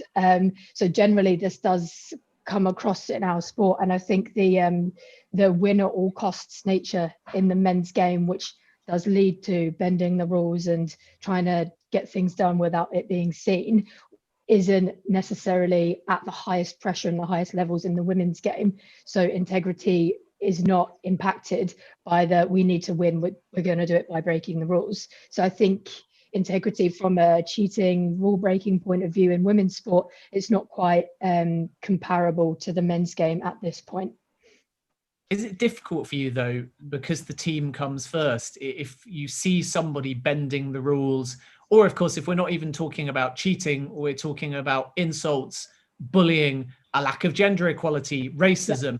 Is it hard, especially when you're on the field, so you're focused on trying to win, to undermine a teammate, to report a teammate, or to call out somebody who you're playing against because of any factor, when ultimately, first and foremost, your coaches are telling you get on with it and deal with anything not relevant to winning afterwards? Yeah, I think it is very difficult as a player when your focus is to be an athlete, and then someone questions your integrity and suddenly your morals are questioned. And for example, when you're going out and you've got a female referee, for example, and people are saying, oh, well, she can't do her job as well because she's a female, or oh, we've got her again, and it's about the gender rather than the quality of the referee. And suddenly I'm thinking, well, okay, why are we even talking about this? And then in the same mind, you've got to concentrate on your game and your game and what you're trying to execute. And when your integrity gets questioned, it takes your eye off of the ball. And I think it's something that in sport, we should be looking beyond and learning from our sport that everyone is equal and we should be treating each other as equal. And why should we be bringing race or gender or ways to win that aren't fair into our sport when we should be focusing on the whole reason that we're there in the first place? Oda, I want to bring you in to get the unique perspective of a refugee. What extra challenges does a refugee face when trying to settle and ultimately then get into sport? And you can talk from personal experience or more broadly. And the reason I ask this is because I'm going to come on once I've got the first bit of context to a specific example relating to the Afghan women's national team, where one of the refugees outside of Afghanistan settled in Scandinavia and brought a case against the head of the Afghan FA for sexual abuse against a variety of players. And she can't now, her name is Khalida Popple, set foot back in Afghanistan. And that was a case that ended up going on appeal to the Court of Arbitration for Sport. And we can delve into that with Cameron. But before we do that, set the context for me. What challenges did you or any other refugee face in trying to first settle and then make it in professional sport? Wow, there are quite a lot of challenges.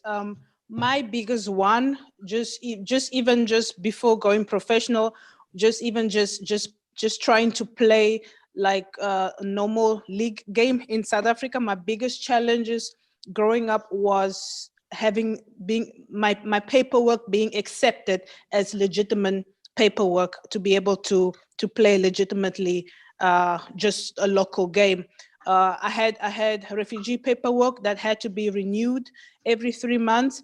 So the South African football governing body, to register to play in a league, you needed an ID or a passport. And as a refugee, I had neither one of those. I only had a refugee paper. So they did not see that as a legitimate document for me to be able to play just as a teenager in the local league. So I had that problem every single season, and I always had to miss the first couple of months of the league because the paperwork would always be rejected. And in order for it to be accepted, I had to go all the way up to the highest point of the Football Federation governing body for them to be able to accept my paperwork. So I've come across quite a few refugees that has had the same kind of challenges in terms of just not even just wanting to play pro, but just wanting to play a normal league game, to be able to play football that they love in a legitimate league. They experience those same challenges in terms of like their documents, their refugee documents, that they have to be seen as a legitimate paperwork. And then secondly, in terms of to going from that into a pro level, it is just the whole, it makes it very difficult for a non-European player to play in Europe. Just the paperwork is just so much more difficult. So therefore, most European clubs don't sign a lot of African players because of all the extra paperwork that comes with it and the extra finances. For the men, it's not always a problem because they have the finances, and they have the legal experiment and expertise in terms of how to deal with those things. But the woman, the clubs, most clubs in Europe don't always have the kind of money to be able to go the extra mile to sign an African player that doesn't have a European passport. So those situations, not just for refugees, just for Africans also in general, makes it much harder for females to come and play in higher levels due to the, just clubs. Most clubs don't have the financial backing to be able to afford a non-European player. Yeah, really interesting. And Cameron, I was referencing earlier that the refugee from Afghanistan, Khalida Popple, started a case against the head of her FA for sexual abuse. He was banned for life by FIFA. He went to the Court of Arbitration for Sport to appeal that. He lost. He's still banned for life, but he hasn't been arrested in Afghanistan. He hasn't been tried for rape or any other charges. Now, in this particular context, you have a passionate activist refugee who's managed to levy support and funding from FIFPro and from other organizations. But in many cases, it can be quite daunting, can't it, for an athlete, especially if they feel alone and they haven't spoken that publicly about a particular issue, to know how they whistleblow, and then potentially, if they've been dismissed, if they've been bullied, if they've been abused, how they can get legal justice. So how do you think, even though the Court of Arbitration for Sport is an appeals court, how do you think athletes, and maybe even refugees specifically, can get the correct legal advice and support to start and pursue a case from start to finish when they may not have the financial means or the support around them? Well, I think there are so many questions, and really good questions, in what you just said, Ben. So a couple of things. One, just kind of a reminder that sport is self-regulated, so every organization gets to make its own rules, and so like the example that you just gave, the person who, the sexual abuser, so banned for life under the rules of the FA, but that doesn't necessarily then mean that there would automatically be a legal case. So and the legal remedies available are going to of course vary from country to country. So there may be both a civil case that could be brought, so the athlete could sue the individual who caused them harm under various legal theories, and then there could also be a criminal proceeding against the individual. So on the criminal side of things, usually that's like it would be the state or the country that would choose to bring the charges against an individual. That's not something you, as a player, as an athlete, or any other individual, can start on your own. A civil proceeding, yes, you definitely can start that on your own. But I litigated for 10 years before I started teaching at NYU. And litigation is really expensive. So it can, as you said, be something that is beyond the reach of many athletes. And I'll say that arbitration can be as well, because even though let's say you may not have to pay fees to CAS in order to bring an arbitration that's doping or otherwise related to like eligibility, you still have to pay your lawyers. So that can be a really big expense. So I think you raise a really good question. I don't know that there's any sort of one answer to that. CAS has created something akin to like legal aid. So if you don't have the funds to hire a lawyer, CAS can help provide you with assistance. But that doesn't help with respect to what rights and remedies you might have in a court. So I definitely know a lot of lawyers who make themselves available to do pro bono work to help athletes in cases where they might not otherwise be able to proceed. But I think that we kind of need something on a worldwide basis that could that can be that's known to athletes, that's available to athletes, and provides them with sort of legal resources and help for the variety of issues that come up. really useful to know, and we'll try and share some of those resources relating to legal aid over the course of the coming days or weeks on our SIGA socials or directly to you if you need them for any reason. You may have noticed that Stacey Copeland has now joined us. I'm going to just let her take a swig of water and have a breather before I introduce her in full, and I'm going to come to Flo again first. In the earlier panel, Flo, we were talking about Marcus Rashford and how he's used his athlete platform to campaign and generate meaningful change. How inspired are you by that? And what do you think you can do with your platform or other athletes? You know, not every athlete is going to have 10 million followers, but every athlete is a role model. Every athlete can show a pathway. Every athlete can inspire. So have you personally been inspired by Marcus Rashford? And have you got any ideas of topics, campaigns, areas outside of rugby that you might wish to pursue over the coming months or years? Yeah, what Marcus Rashford done has been amazing.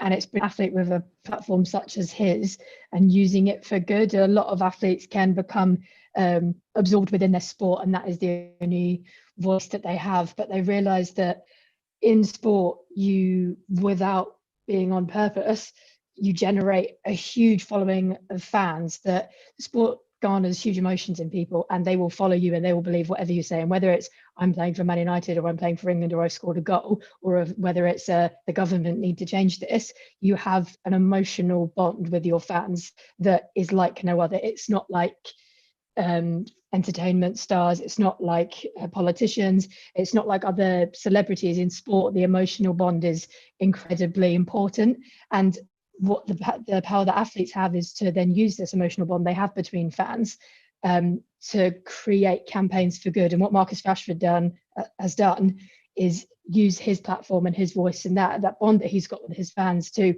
do something for good. And probably hundreds of people, thousands of people were probably saying the same thing as him, but no one, like you say, had 10 million followers to do it with. And it's an absolute lead by example on his part for what can be done if you actually say something with that platform. For myself, 10 million followers is slightly off the mark of what I've got. I'm in 9.5 million. No. But it is inspiring to see that if you stand up for something and you're willing to put yourself out there, it creates, you're saying, a pathway for people to follow. And in women's sport, there are so many stories that happen every single day that if they got the limelight and if they got the following behind it, people would be like, why is this happening? Like, similar to the Marcus Rashford thing, and he's saying, why are kids not getting fed during their holidays? Okay, well, why are female athletes giving up 7 days a week for free and then being put in the media as professional athletes? Well, we're not professional, we're not, but I don't think people know that. In some cases, I know some female athletes are, but in a lot of cases they're not. And until you have the voice to say that, then how can people follow it? How can people get behind it? And how can it become known? I recently put into the limelight the Irish jersey fiasco, where they promoted the jersey and they didn't use the male players, and they used the male players, sorry, and they didn't use the female players, and they used models instead. And I just said, like, this isn't cool. Like, what's the difference between, you're launching a jersey, surely the females should be in their jersey the same way as the men. And again, it's not a conversation that is just happening with me. There's many people saying it, and a lot of people got behind it, and it just showed how many people agreed that this wasn't okay, and like, we are more than enough to be in that jersey, and why isn't that happening? And because it got that limelight and because it got that coverage, Canterbury changed their brand policy, and then they did a huge launch around the women's team. And that's just a really tiny example of standing up for what you believe in and then creating change for it.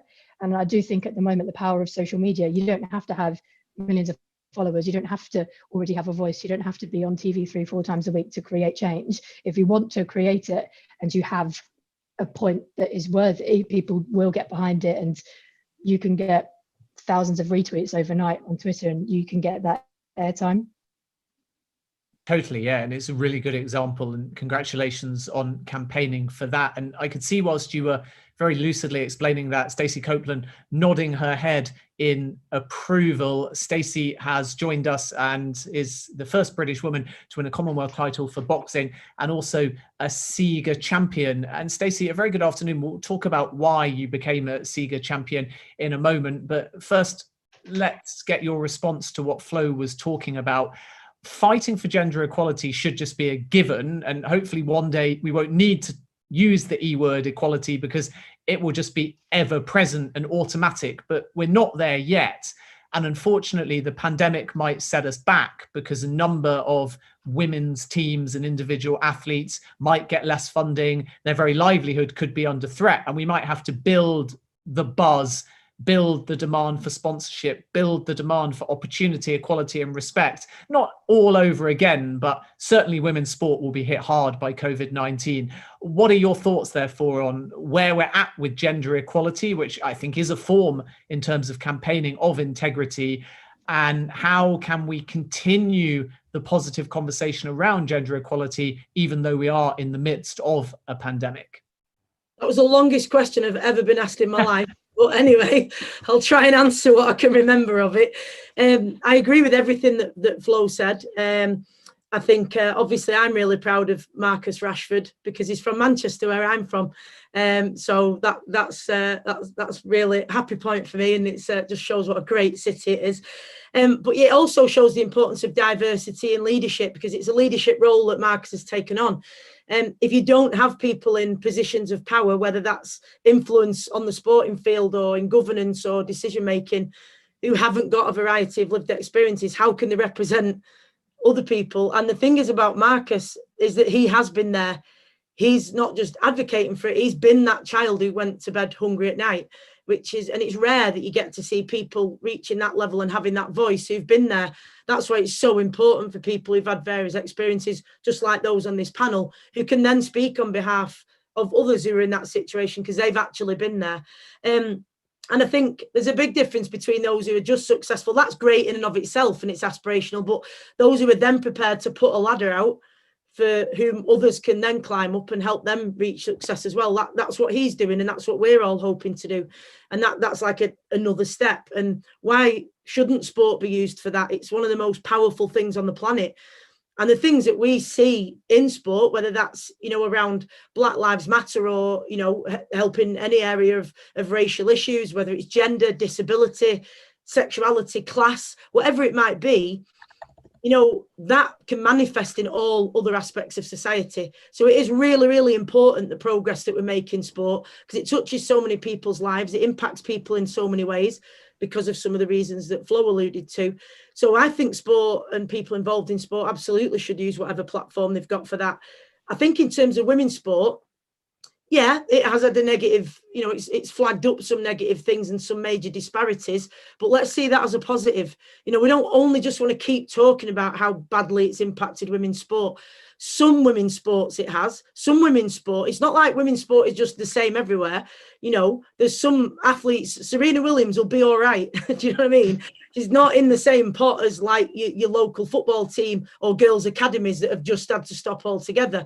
So we shouldn't be, overly generic. There are differences in the sports.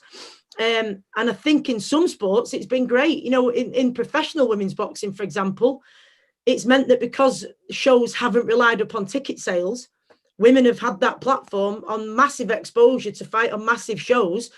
And now suddenly people are saying, oh, they're really good. We've been good for ages, just nobody's seen us. And now they've been able to see us.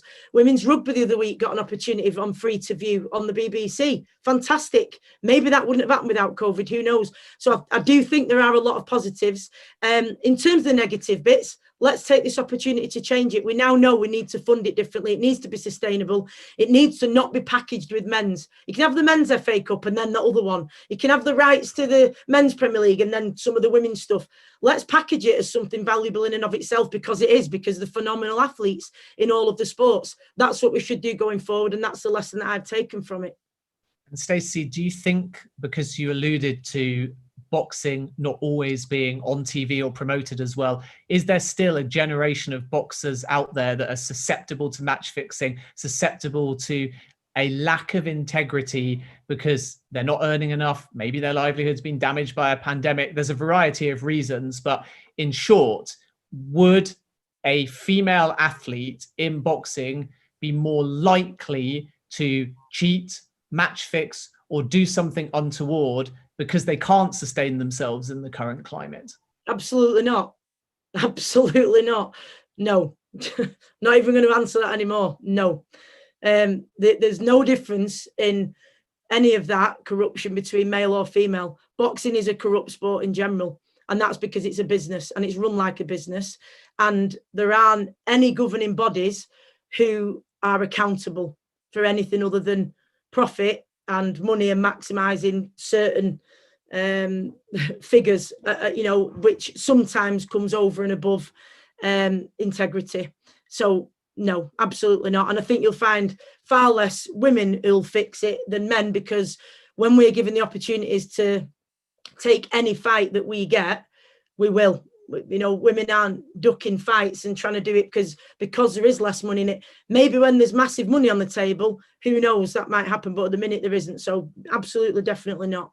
And Cameron, let me get your thoughts on this, because I think, even though I appreciate Stacey's point, we do see a pattern. I don't know whether you see this at the Court of Arbitration for sport in the field of doping, but I think we do see a pattern of those that struggle more, those that get paid less, being more susceptible to match fixing, to potentially doping.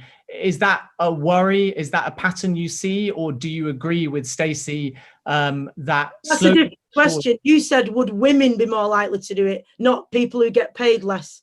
Well, so I mean, to clarify, you're quite right. Maybe people who get paid less, but not specifically women. But go on. Yeah, you're right, Stacey. Thanks for flagging that. I only used the point of women to you because you alluded to women boxers in your field being paid less than men, but it wasn't a question specific to sex, and absolutely correct to point that out.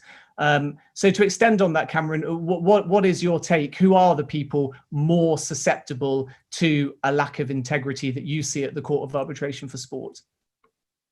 So Ben, I'll speak to doping cases, because that's I've just heard many of those, and also I competed for a long time in an era prior to the existence of the World Anti-Doping Agency. So the first year I was on the national team for luge, I competed against women from East Germany who were my height and about 50 pounds heavier than me. And I thought, oh, they must train really hard. I was 15. And they're like, yeah, that and a really good doping program. So I think the temptation to engage in doping is multifold. Stacey talked about boxing being a business, and sport generally is a business now, and athletes have an opportunity to make money through sponsorships and endorsement deals if they're maybe at the first or second rank in the world in their sport. So a lot of athletes are willing to break the rules to get there. And I don't know if I want to say a lot of athletes.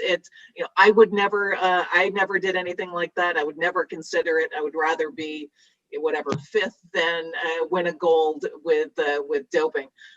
But so I think there's the temptation of being able to make more money as a result of finishing higher up the ranks, and also in some sports, track and field, cycling, weightlifting, in many athletes are using performance enhancing drugs, and so that other athletes think, oh, like I can't perform at that level unless I am using as well. So cheating really impacts everyone, particularly the clean athletes. So I think it's on the doping, whether it's doping or match fixing or whatever other breach of integrity and ethics. I think we all have an obligation to work toward clean sport. So we've looked a little bit about who's susceptible. We've talked about campaigning. We've touched upon gender equality. Obviously, loads of big topics that we could delve into all day. Oda, and then I'll open it up to everyone else. One thing that we haven't focused on yet is specifically racism and Black Lives Matter. I was reading an interview with Macbeth Sabea, the former Bafana international, and he said, and this was only last year, that racism in South Africa is worse than any other country that I have played in. That's a direct quote. What's your response to that? And how has Black Lives Matter and its integration with football benefited you and the sport? To answer your first question in terms of the South Africa situation, South Africa, you know, I've had the honor of living in many countries. I've lived in the USA. I was there for 4 years doing my university degree, and obviously in Europe, I lived in Finland. My home is I'm married to a Dutch guy. I live in Holland also. And I've got the honor of traveling all across Europe. And unfortunately, coming from South Africa and visiting all these countries, you know, I would say, yes, it is very much racism. It is very much alive, obviously, given the fact that apartheid was only abolished less than 30 years ago. So, you know, there's still a generation, and part of that generation, some of them have taught their children, you know, to continue to think a certain way that they grow up in. So South Africa still has a way to go, but it has come quite a long way. I'm sure things are much better than what they were before. You know, there is still right across a lot of gender inequality, high crime against women, gender violence, high race equality in terms of the pay gap between still what most white people would get to what a Black person would get that is doing the same amount of work. So the country still has a way to go, but it has also come quite a long way. You know, just it's in progress. It's in progress. With the whole Black Lives Matter situation, one of the things that I feel like it has done is that it has opened a lot of people's eyes to what most Black people already knew was happening and what they had experienced. What we had experienced all of our lives. It's so hard to explain to someone something that they have never experienced, that they have never seen, and that it has never happened to them. It's so hard to explain what that is, because sometimes it's unexplainable. It's something that you know what it is, but it's so hard to explain what it is. And for the people on the other side, it's hard for them to see it because they have not grown up seeing it, they've not experienced it firsthand. So what Black Lives has done, it's shown a light on, and it allowed people some scales to fall off of some people's eyes, and they were able to see a little bit clearer, not completely, but I know that on my team that I was playing for, a lot of the girls were talking about it a lot more, and they were like, I can't believe this sort of things actually happen. I never knew this is something that is even still a problem in this day and age, and all those things. And as a Black person, I'm like, it happens. It has been happening.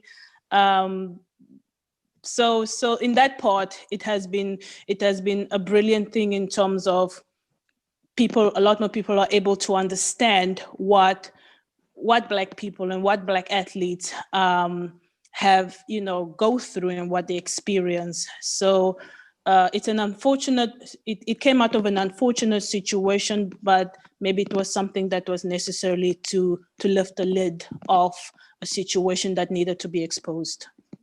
Stacey, your thoughts? Yeah, I totally agree. I mean, I've not had those experiences myself, but as Odie said, I think it's been, well, hopefully, let's hope it's the sign of some real change. That's all we can hope for, is that now I think that there are always going to be parts of society who makes you deeply saddened to think you're probably not going to be able to change them. They might have very, very ingrained racist perceptions. They might have very misogynist ideas. They might, might be very homophobic or whatever it might be. I think there are some people who we're not going to be able to change, and that makes you deeply sad. And if you focus on that cohort too much, it can get you very, very disheartened. But I think, as Odie said, what's happened is it's made loads of people see things completely differently and see other people's points of view. And as I say, all we can hope is that this is a real step towards change, I hope. But then I know that change is never easy, no matter what you're trying to change. And I think you have these moments where you think, yes, we've reached this certain mountain, and then something else happens and you think, oh, how's this not fixed? It's really disheartening, but I think it can't stop. It can't stop us fighting for what's right. That's my view. So I agree with everything that Odie said, and I just really hope, all I can add to it is that I hope it's a real, genuine, long-lasting change. Flo, Les Ferdinand in football spoke of the need to turn actions into change and said over time he'll be worried that just kneeling as a footballer or a sports star for Black Lives Matter could become a bit blasé. I think it has impact. I think it has pertinence, but I certainly understand his perspective that if all sports stars do is kneel in solidarity and all of them choose to do it over time, we'll need a next step. How do you feel as an athlete about the kneeling, and what do you think the next step might be? Yeah, as an athlete, I have personally been doing this within our rugby team through the start of the season, and whether it becomes blasé or not, what has made it happen is it's brought it to the forefront of our attention. We've not just talked or looked at it, we've actively done something and taken that and shown our support and our solidarity, and it has allowed that conversation to come to the forefront. It's not that thing that we are acutely or not acutely aware of. It's now something that we're actively talking about, and people are willing and wanting to educate themselves, because those conversations have to happen, however uncomfortable or comfortable people may be with it. But the fact that it is now in the forefront of media and in the forefront of sport, it has created a mechanism for that conversation to get into people's living rooms, to get into family life, to get into daily life. When you're watching sport, no, we haven't forgotten that Black Lives Matter is still important. So we are still going to kneel at the start of our game. Yes, we're here for sport, but we're also here to show solidarity in another sense. And yes, just kneeling at the start of every game, that's not just a tick box. We'll just keep doing that for the season and that's it. We do need to continue for change and push and keep these conversations going. But in some cases, the kneel, it shows, okay, maybe we haven't actively done something or visibly done something today, but the kneels, we're still thinking about it, we're still respectful of it, and we're still willing to learn and talk about it. And this isn't something that's going to go away. This isn't a flash in the pan. This is something that we're representing and continue to represent, and we want to still learn and talk about and to progress further and be thankful for the progress that we've had, but be aware that it is just progress on a journey. Like the top of that mountain is going to be continuous. You're going to reach what you think is a peak, and it's actually, okay, this is just a progressive point and somewhere that we can continue from here.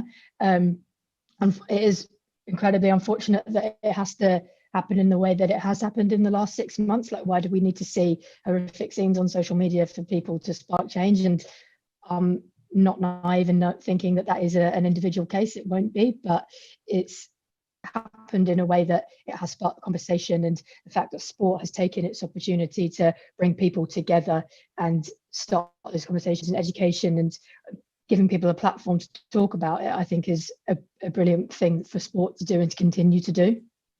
Cameron, I guess one of the next steps is not just in protest, is not just in education, but is in actually having a diverse boardroom and ensuring that our teams and their boardrooms and our law courts, even if we're talking about the Court of Arbitration for Sport, are all reflective of society. So I was thinking the exact same thing as Flo was speaking, and I also to follow up on Ode and Stacy's comments, I just wanted to point out that it was in 1968, so more than 50 years ago, that Tommy Smith and John Carlos stood on the medal podium after winning gold and bronze, and raised their fists to create awareness, like, hey folks, like, we're the best in the world on this day, but civil rights movement is going on in the United States, and people are, fighting for equality. So I just wanted to point that out, because it's like 50 years ago, and let's create some change.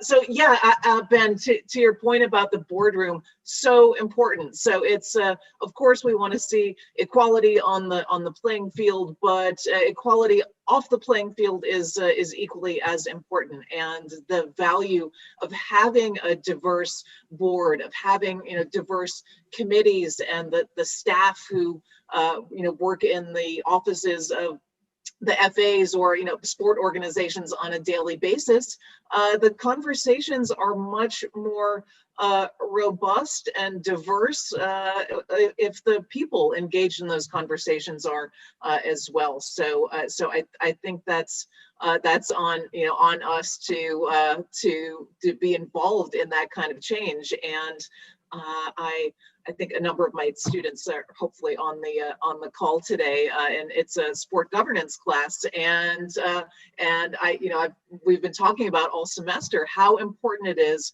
sort of the governance of an organization. The rules matter. Who sits on the board matters. Who gets to vote and participate in that process really makes a difference as to what happens on a daily basis. So I couldn't agree with you more on your point about on the board and the sort of the organizations that are part of these conversations. And part of SIGA's remit is to give youth a voice and allow them to have a meaningful impact. And that's why, in the context of today, we've been asking our SIGA Youth Council members to put questions directly to panelists. And Stacey, we've got one for you now, so I can throw the floor over to the United Kingdom, and we can hear from a SIGA Youth Council member, Oliver Hines, who has a contribution for you, Stacey. My name is Ollie Hines, and I'm a law student at Durham University. I also captain the university's boxing club, and I'm a proud member of the SIGA Youth Council, where I form part of the research team. I've got a couple of questions for Stacey Copeland. Firstly, what does Stacey see as the biggest issue regarding integrity in boxing? And secondly, if she could change anything in boxing, what would it be and why? It had to be one change. Thank you. Okay, I guess the integrity part of it might be that money is almost always put before anything else, in my opinion. Other people might see it differently, but I think sometimes fighters are put at risk. I think the integrity of the sport in general is put at risk. I think sometimes some of the behaviour of the boxers publicly, away from press conferences and things, I'm not just talking about how they do that to build up a fight, actual things that they do is often just ignored. And I think in other sports it wouldn't be. And I don't see why it should be held to a different standard. And so long as, sometimes they'll just fine them instead of actually, and it's the same with, I know it's been the same in some cases with those who failed drug tests, and you're not talking about people who are struggling for money. You're talking about people who've got plenty in the pocket, and yet they've still done it, and they've just given them a fine. And sometimes they've said, right, you've got a fine and a 3-month ban. Well, at the top level, you don't box for 3 months anyway. So they've actually not suffered any consequences. So, but it's who's that money going to? I've been in all sorts of situations because of money with boxing, which I won't go into because it'll take too long. But I think that's one of the problems is that there's no accountability, and at least with other governing bodies, because ours is that the Boxing Council is a company at the end of the day. It's not run as a governing body, so therefore they're not accountable. That was the British Boxing Council ghost that's come after me because I just said that. there's not like with other you know, if they're funded by UK Sport or they're associated with the Olympic Committee or something like that, there's a kind of, you know, integrity that goes with it. That's an expectation, and that's not the case in boxing. They're all independent. Like the belts that you fight for, the titles, they're all independently run. And yeah, so I think money, as with most problems in the world, doesn't seem to do any good for anyone. But there you go. If I could change one thing, it's dead simple. I'd change that nobody ever get hurt in the sport, but then I'd change that about every sport. Because I'd love it if we could all compete in every sport and never ever get hurt. The difference in boxing is that it can be, you know, there can be fatalities, which is horrendous, but so can there be in other sports. But if I could change anything, it'd be something completely unrealistic, and I'd have it that we'd never ever get injured, because every athlete would love that anyway. So that would be the one thing I'd change. And Stacey, just on that point, another area perhaps we've not touched upon yet is sort of life after sport. Would you like to see more funding and research put into the longer term impact of boxing? I know football's doing the same with like heading footballs and dementia. Is enough being done to protect athletes specifically in boxing, male and female, after they retire, through things like research, through things, of course, also like helping them find other jobs and work? To be honest, Ben, there's not enough done for fighters during the career. It's extremely difficult to get any type of health insurance as a professional athlete, full stop. But when you add in a combat sport like boxing, it's almost impossible to get any kind of coverage. So then if it's a fighter who relies on boxing for their livelihood, or one who works, and then the injury in boxing then has obviously a massive knock-on effect on their ability to earn a living, there's enormous consequences, the rehabilitation after an injury, etc., etc. So yeah, there's more that needs to be done after, but we're not getting it right for during people's careers. We don't support people properly during the careers at all, whether that's physically, mentally, or otherwise. So there's loads more to be done in the sport. I'm sure others are the same, but in ours in particular, without a doubt, there's a lot more to be done. Oda, Stacey mentioned mental health. The English Football Association last season ran a campaign called Heads Up, which was about promoting the value of mental fitness. How draining do you find it as a professional footballer? Obviously, there's lots of different categories. At elite level, some people are fortunate that they can focus only on football. At a slightly lower tier, but still within professional football, many players have to juggle 2 jobs. That can affect your mental health. They have to pay bills and they don't get a just wage. What's your take on how football has impacted your mental health? How football has impacted my mental health? I guess I can only speak on behalf of female pro player, because we are obviously in a different ball game to our male counterparts, which obviously I know I've this season in particular, I played with quite a few older females, and I know a few older females on the national teams. That if you were to ask them, what are you going to do after soccer, because you are more at the end of your career and then at the beginning or in the middle, there would 2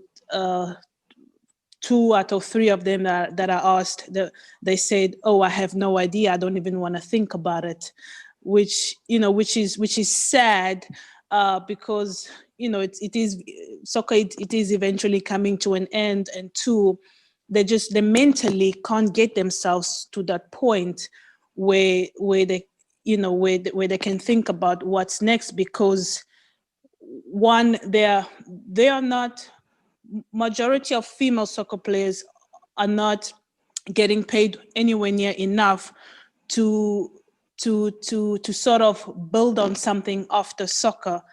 Many female soccer players after soccer have to start back to square one in terms of, especially financially. Then we don't end our careers with a cushion of savings, because a lot of the times there's not much to save from our salaries that we get. So to think about the future, when especially if you don't have an education, and if you don't have a decent saving account to build something outside of soccer, mentally it can be draining. It can be claustrophobic to think about it. it can be depressing also. A lot of those are some of the things that a lot of female players struggle with, especially without education. Because without education, you would go from playing professional to like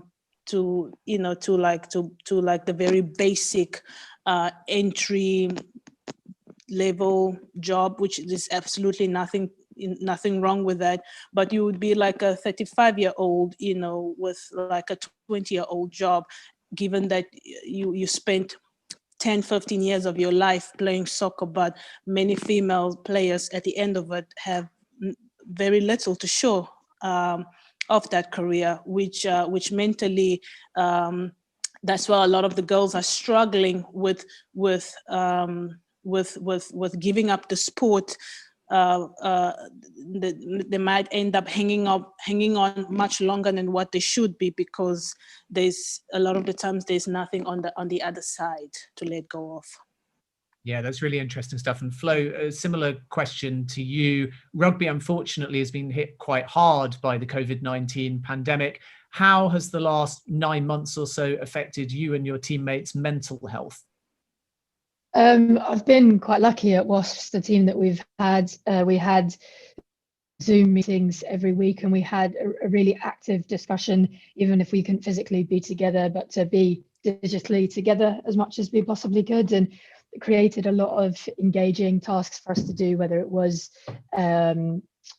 quizzes, or which I'm sure everyone has done more quizzes than they've ever imagined they would have done in their lives in the last 9 months.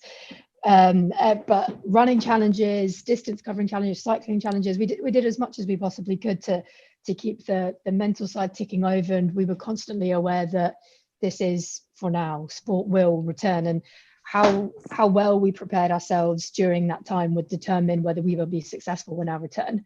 And I think every team athlete knows the joys of pre-season, and a 9-month-long pre-season is probably nothing that anybody ever wants, but it means that you're the most prepared you'll ever be in your life, supposedly. And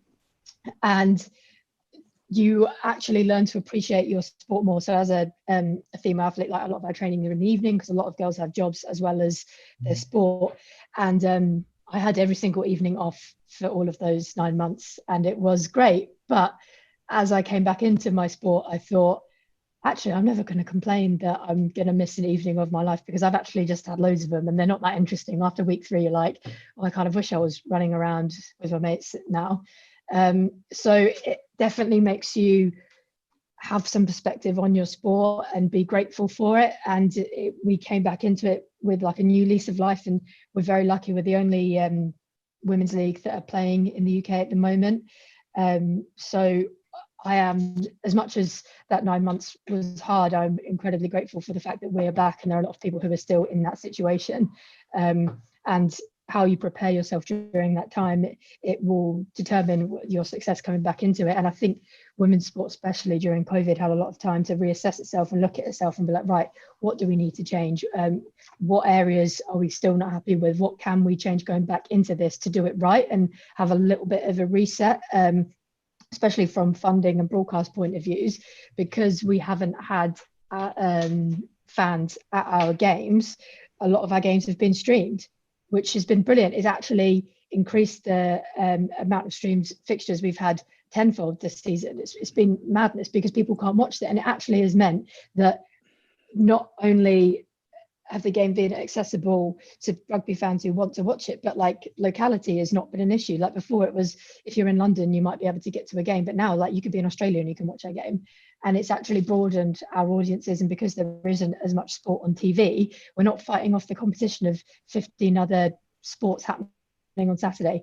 A couple of weeks ago, we were the only live rugby match to be on the UK on that Saturday in October. And that is absolutely unheard of. We would have otherwise been competing against 5 or 6 other fixtures that day. But because of the way COVID has happened and the fact that not much other sport is on, our game was the only live rugby match on in the UK that weekend, which actually intensified our audience numbers and gave us the opportunity to grow it and be on a platform that we'd actually never been on before. I think COVID was quite interesting. It actually equaled the playing field across all sport for once. Everyone was in the same boat, whether you were getting paid 250 grand a week, or whether you were playing Sunday league football with your mates, everyone was doing press ups in the lounge. That's how it was. And it kind of made everyone appreciate what they have and where they can get to, and appreciate other people who were in that boat with you, rather than being in your own bubble of an amazing facility, getting paid loads of money and being on TV every week. It actually put everyone on that same platform. I think it's actually given women's sport an opportunity to look at itself and grow from COVID. And yeah, mentally, it has been tough for everyone. I won't deny that at all. But I think in female sport, I will say lucky in inverted commas that we've always dealt with adversity. So COVID was at least an adversity that everyone was dealing with, rather than the adversity of being a female rugby player that a very small proportion of the athletes in the UK are. I'm going to start to wrap things up in a moment so we can get everyone out by 5 o'clock. Not that, unfortunately, at the moment, if you're in the UK, you've got a pub or anywhere that you can go to. But Cameron, let me bring you in on the broader point, because, of course, we all advocate mental fitness and mental health, but in its own, that's not necessarily integrity related directly. It's just very good practice. But a lack of mental health can lead you to poor decisions in the integrity field. What's your take, therefore, on the impact of the pandemic to integrity? Over the last 9 months, what might it lead to that we don't yet know about? For example, in doping, is there a chance that people will stop doping over 9 months and it will wean out their system? Is it an opportunity to dope over 9 months when you're not competing and be undetected, or is testing still taking place? So talk to me broadly or specifically in doping, depending on your preference, about that impact to integrity during the pandemic. I think doping is an interesting topic during the pandemic, because more toward your second comment, are people doping more? Yeah, I think there is a lot of concern that people athletes are not being tested as much, and therefore have a little more license to take performance enhancing substances, and by the time they're competing again, we'll have all of those out of their system. I know USADA, the US Anti-Doping Agency, was trying some like virtual drug testing. So a number of athletes who had never tested positive, like Katie Ledecky and others, signed up to test out the new program. And I mean, I think it worked to some extent, but I think there was a lot of concern of organizations and athletes who are not cheating, that others who might be tempted to do so could do so more easily during COVID. And then, another result of COVID is that some athletes who were serving out a sanction as a result of a positive test, who would otherwise, who wouldn't have been able to compete in the Olympics had they happened this past summer, now will be finished with those sanctions and can compete next year. So, but that's, I guess, lucky for them. But as a lawyer, I mean, I definitely am of the view that once you serve whatever sanction is imposed, then you should be done. But if I could just quickly follow up on Stacey's comments about transition from sport, and I guess everyone's comments, but it's really difficult for athletes to go from competing on a professional basis to a job after sport. And I think sport organizations have an obligation, really, to support those athletes who have given so much of their time and effort and love for the sport.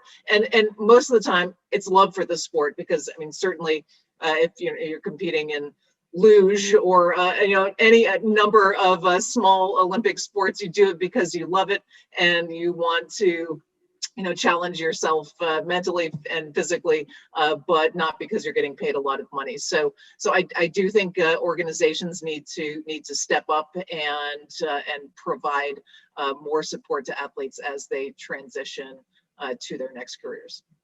Thank you very much for that. And Stacey, I'm going to give you the final word. One, because you're a latecomer, so naturally you get a bit more airtime than everyone else at the back end of this discussion, but also because I've asked you some of the more difficult and longer questions. So I'm going to flip it to finish with and allow you to give your closing thoughts on what you want to see from organizations like SIGA. Call out whoever you feel you need to call out, whether it's us or whether it's other organizations going forward, rather than just words. What needs to be done, and how can an organization like SIGA, for which you're a champion, help? I think there's a number of ways. I think obviously representation, as everybody's mentioned, is so important.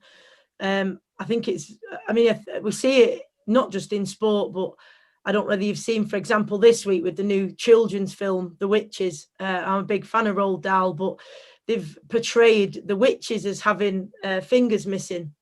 And that's how you identify a witch.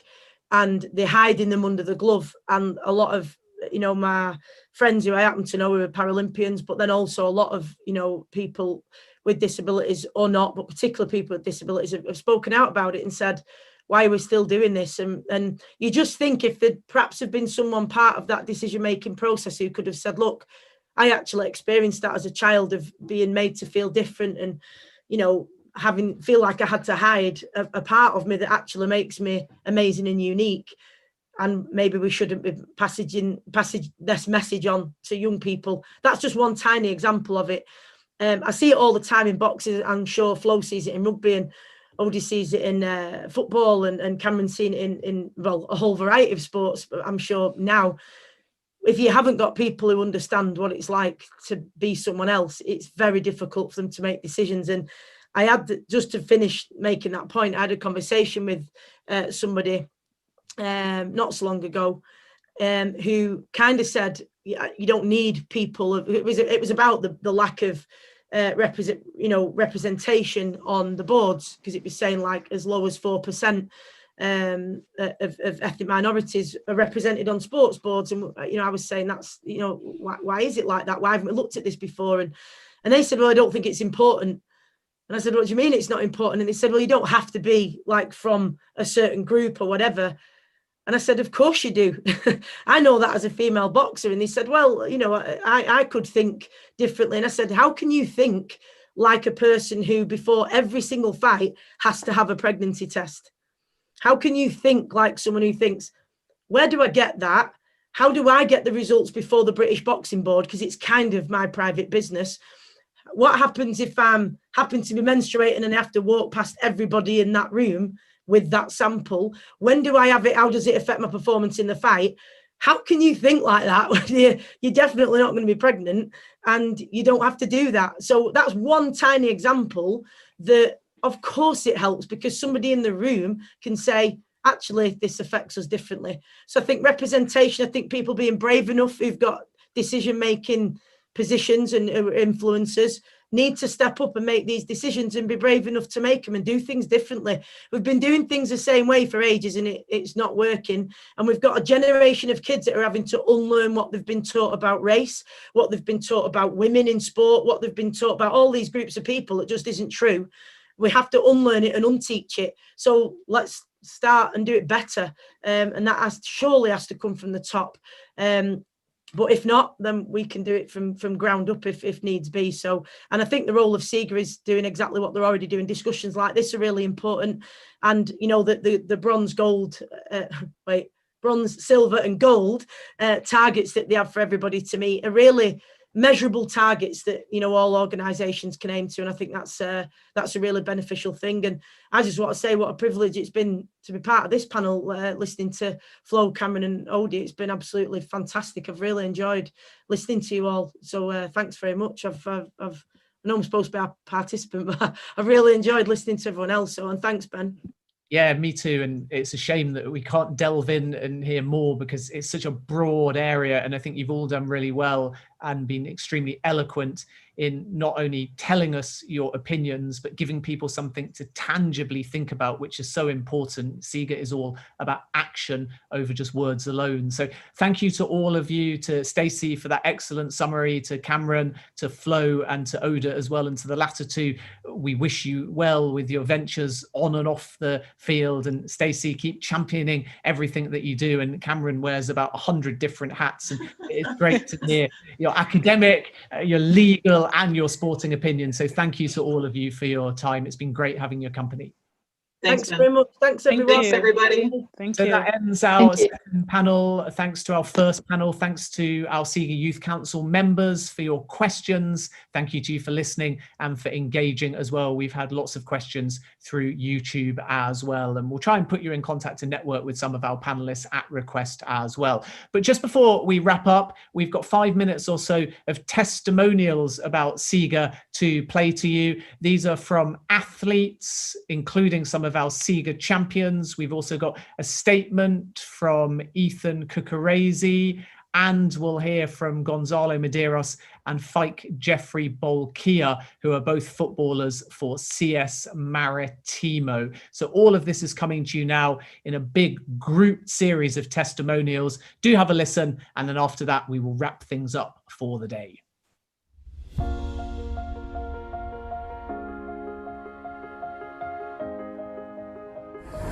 Hello, my name is Marina Kelmendi, Olympic gold medalist from Kosovo, and I am a SIGA champion. As a professional athlete, I know how important is sport integrity because it creates fairness of competition. As an athlete, I always want to make sure that I can win the title that I deserve without any kind of corruption. Judo as a sport is known for respect and fair play. So thanks God, during my career, I didn't have any kind of bad experience. But I invite the young people, the young athletes to join the SIGA movement. Hi, my name is Axel Sola, and I am a SIGA champion. I am an MMA athlete, and I've been European champion and two-time world silver medalist. Sport integrity creates fairness of competition and ensure athletes are competing on a level playing field. As a champion, it is important that I know I am winning the title I deserve and there is no form of corruption. Being a SIGA champion means even more than just being a champion, because it means I choose the hardest path to the top, and that just makes me even more proud of my accomplishment. My name's Stacey Copeland. I'm a professional boxer and the current Commonwealth champion. I'm also a SIGA champion. And one of the things I love most about sport is it doesn't matter what your background or where you come from. If you're talented and you're willing to be dedicated, then you've got the chance to be successful in sport. I think it's really important that that chance to be successful is fair for everybody. I also think as athletes that we have both the responsibility and the privilege of being role models. This is my niece Ruby. She's 9 years old and she's just started cross-country running. I really want us all to work hard to make sure that she and other young people can look forward to being part of a safe and clean environment in sport, so that she can compete as her best self and compete against others who are their best self, because as we know, sport can bring out the very best in all kinds of people. So thank you, SIGA, for all the work that you're doing. I'm Kelly Santos. I'm a professional basketball player, and now I fight for a fair living in the sports life for young athletes in Brazil. For this to happen, I believe that sports authorities should take SIGA's steps and care about integrity in our environment. Hello everyone, my name is Gonçalo Medeiros. I'm 21 years old and I play for Clube Sport Marítimo da Madeira. The world is facing challenging times right now. The second COVID-19 wave is causing damage and affecting our lives in every way. We athletes feel it too, but we must remain positive and keep our confidence high. Let's all play our part so we can all win this fight against COVID. To SIGA, I express my thanks. Thanks for giving us, athletes, an opportunity to encourage others. Hi, my name is Ethan Cucurese, and I currently serve on the communications team with the SIGA Youth Council, and I am currently a third-year undergraduate student at the George Washington University here in Washington, D.C. in the United States. I am incredibly humbled and honored to have the opportunity to serve on the Youth Council with so many impressive young leaders from around the world. I'm super excited to continue working on our communications message and our campaign as we highlight our SIGA Youth Forum, and we continue to spread our message of integrity on and off the field around the world. Certainly one of the most inspirational athletes that I've looked up to growing up here in America has been LeBron James. From the time he set foot into the NBA as an 18-year-old, he's been an icon and has served as an incredible role model for so many young people here in America and around the world. Hi, I hope you're all safe and well and keeping your spirits high in these challenging times. My name is Amir Oveto, the goalkeeper of Maritimo and Iran's national team. Very proud to be a member of Maritimo Club. Since the very start of this pandemic, they made their foundations available to all the hospital facilities and medical workers, which I think played a key role in promoting health and safety measures for the public. As a football player, I feel it's my duty to raise the awareness and funds for this cause and to help as many as possible through this foundation. I am certain that by helping one another, we can put this behind us in no time. Hello, my name's Faik Jeffrey Bolkier. I'm a football player at Maritimo, and I just want to let everyone know that I hope everyone's following the guidelines of the experts and hope everyone is staying home and staying safe so we can all get through this together. I feel proud to be part of Maritimo because of the foundation Maritimo has in helping everyone get through this. And in football, I think we have a big part to play in helping everyone so we can get through this together and get everything back to normal. So I just hope everyone's staying safe and staying at home.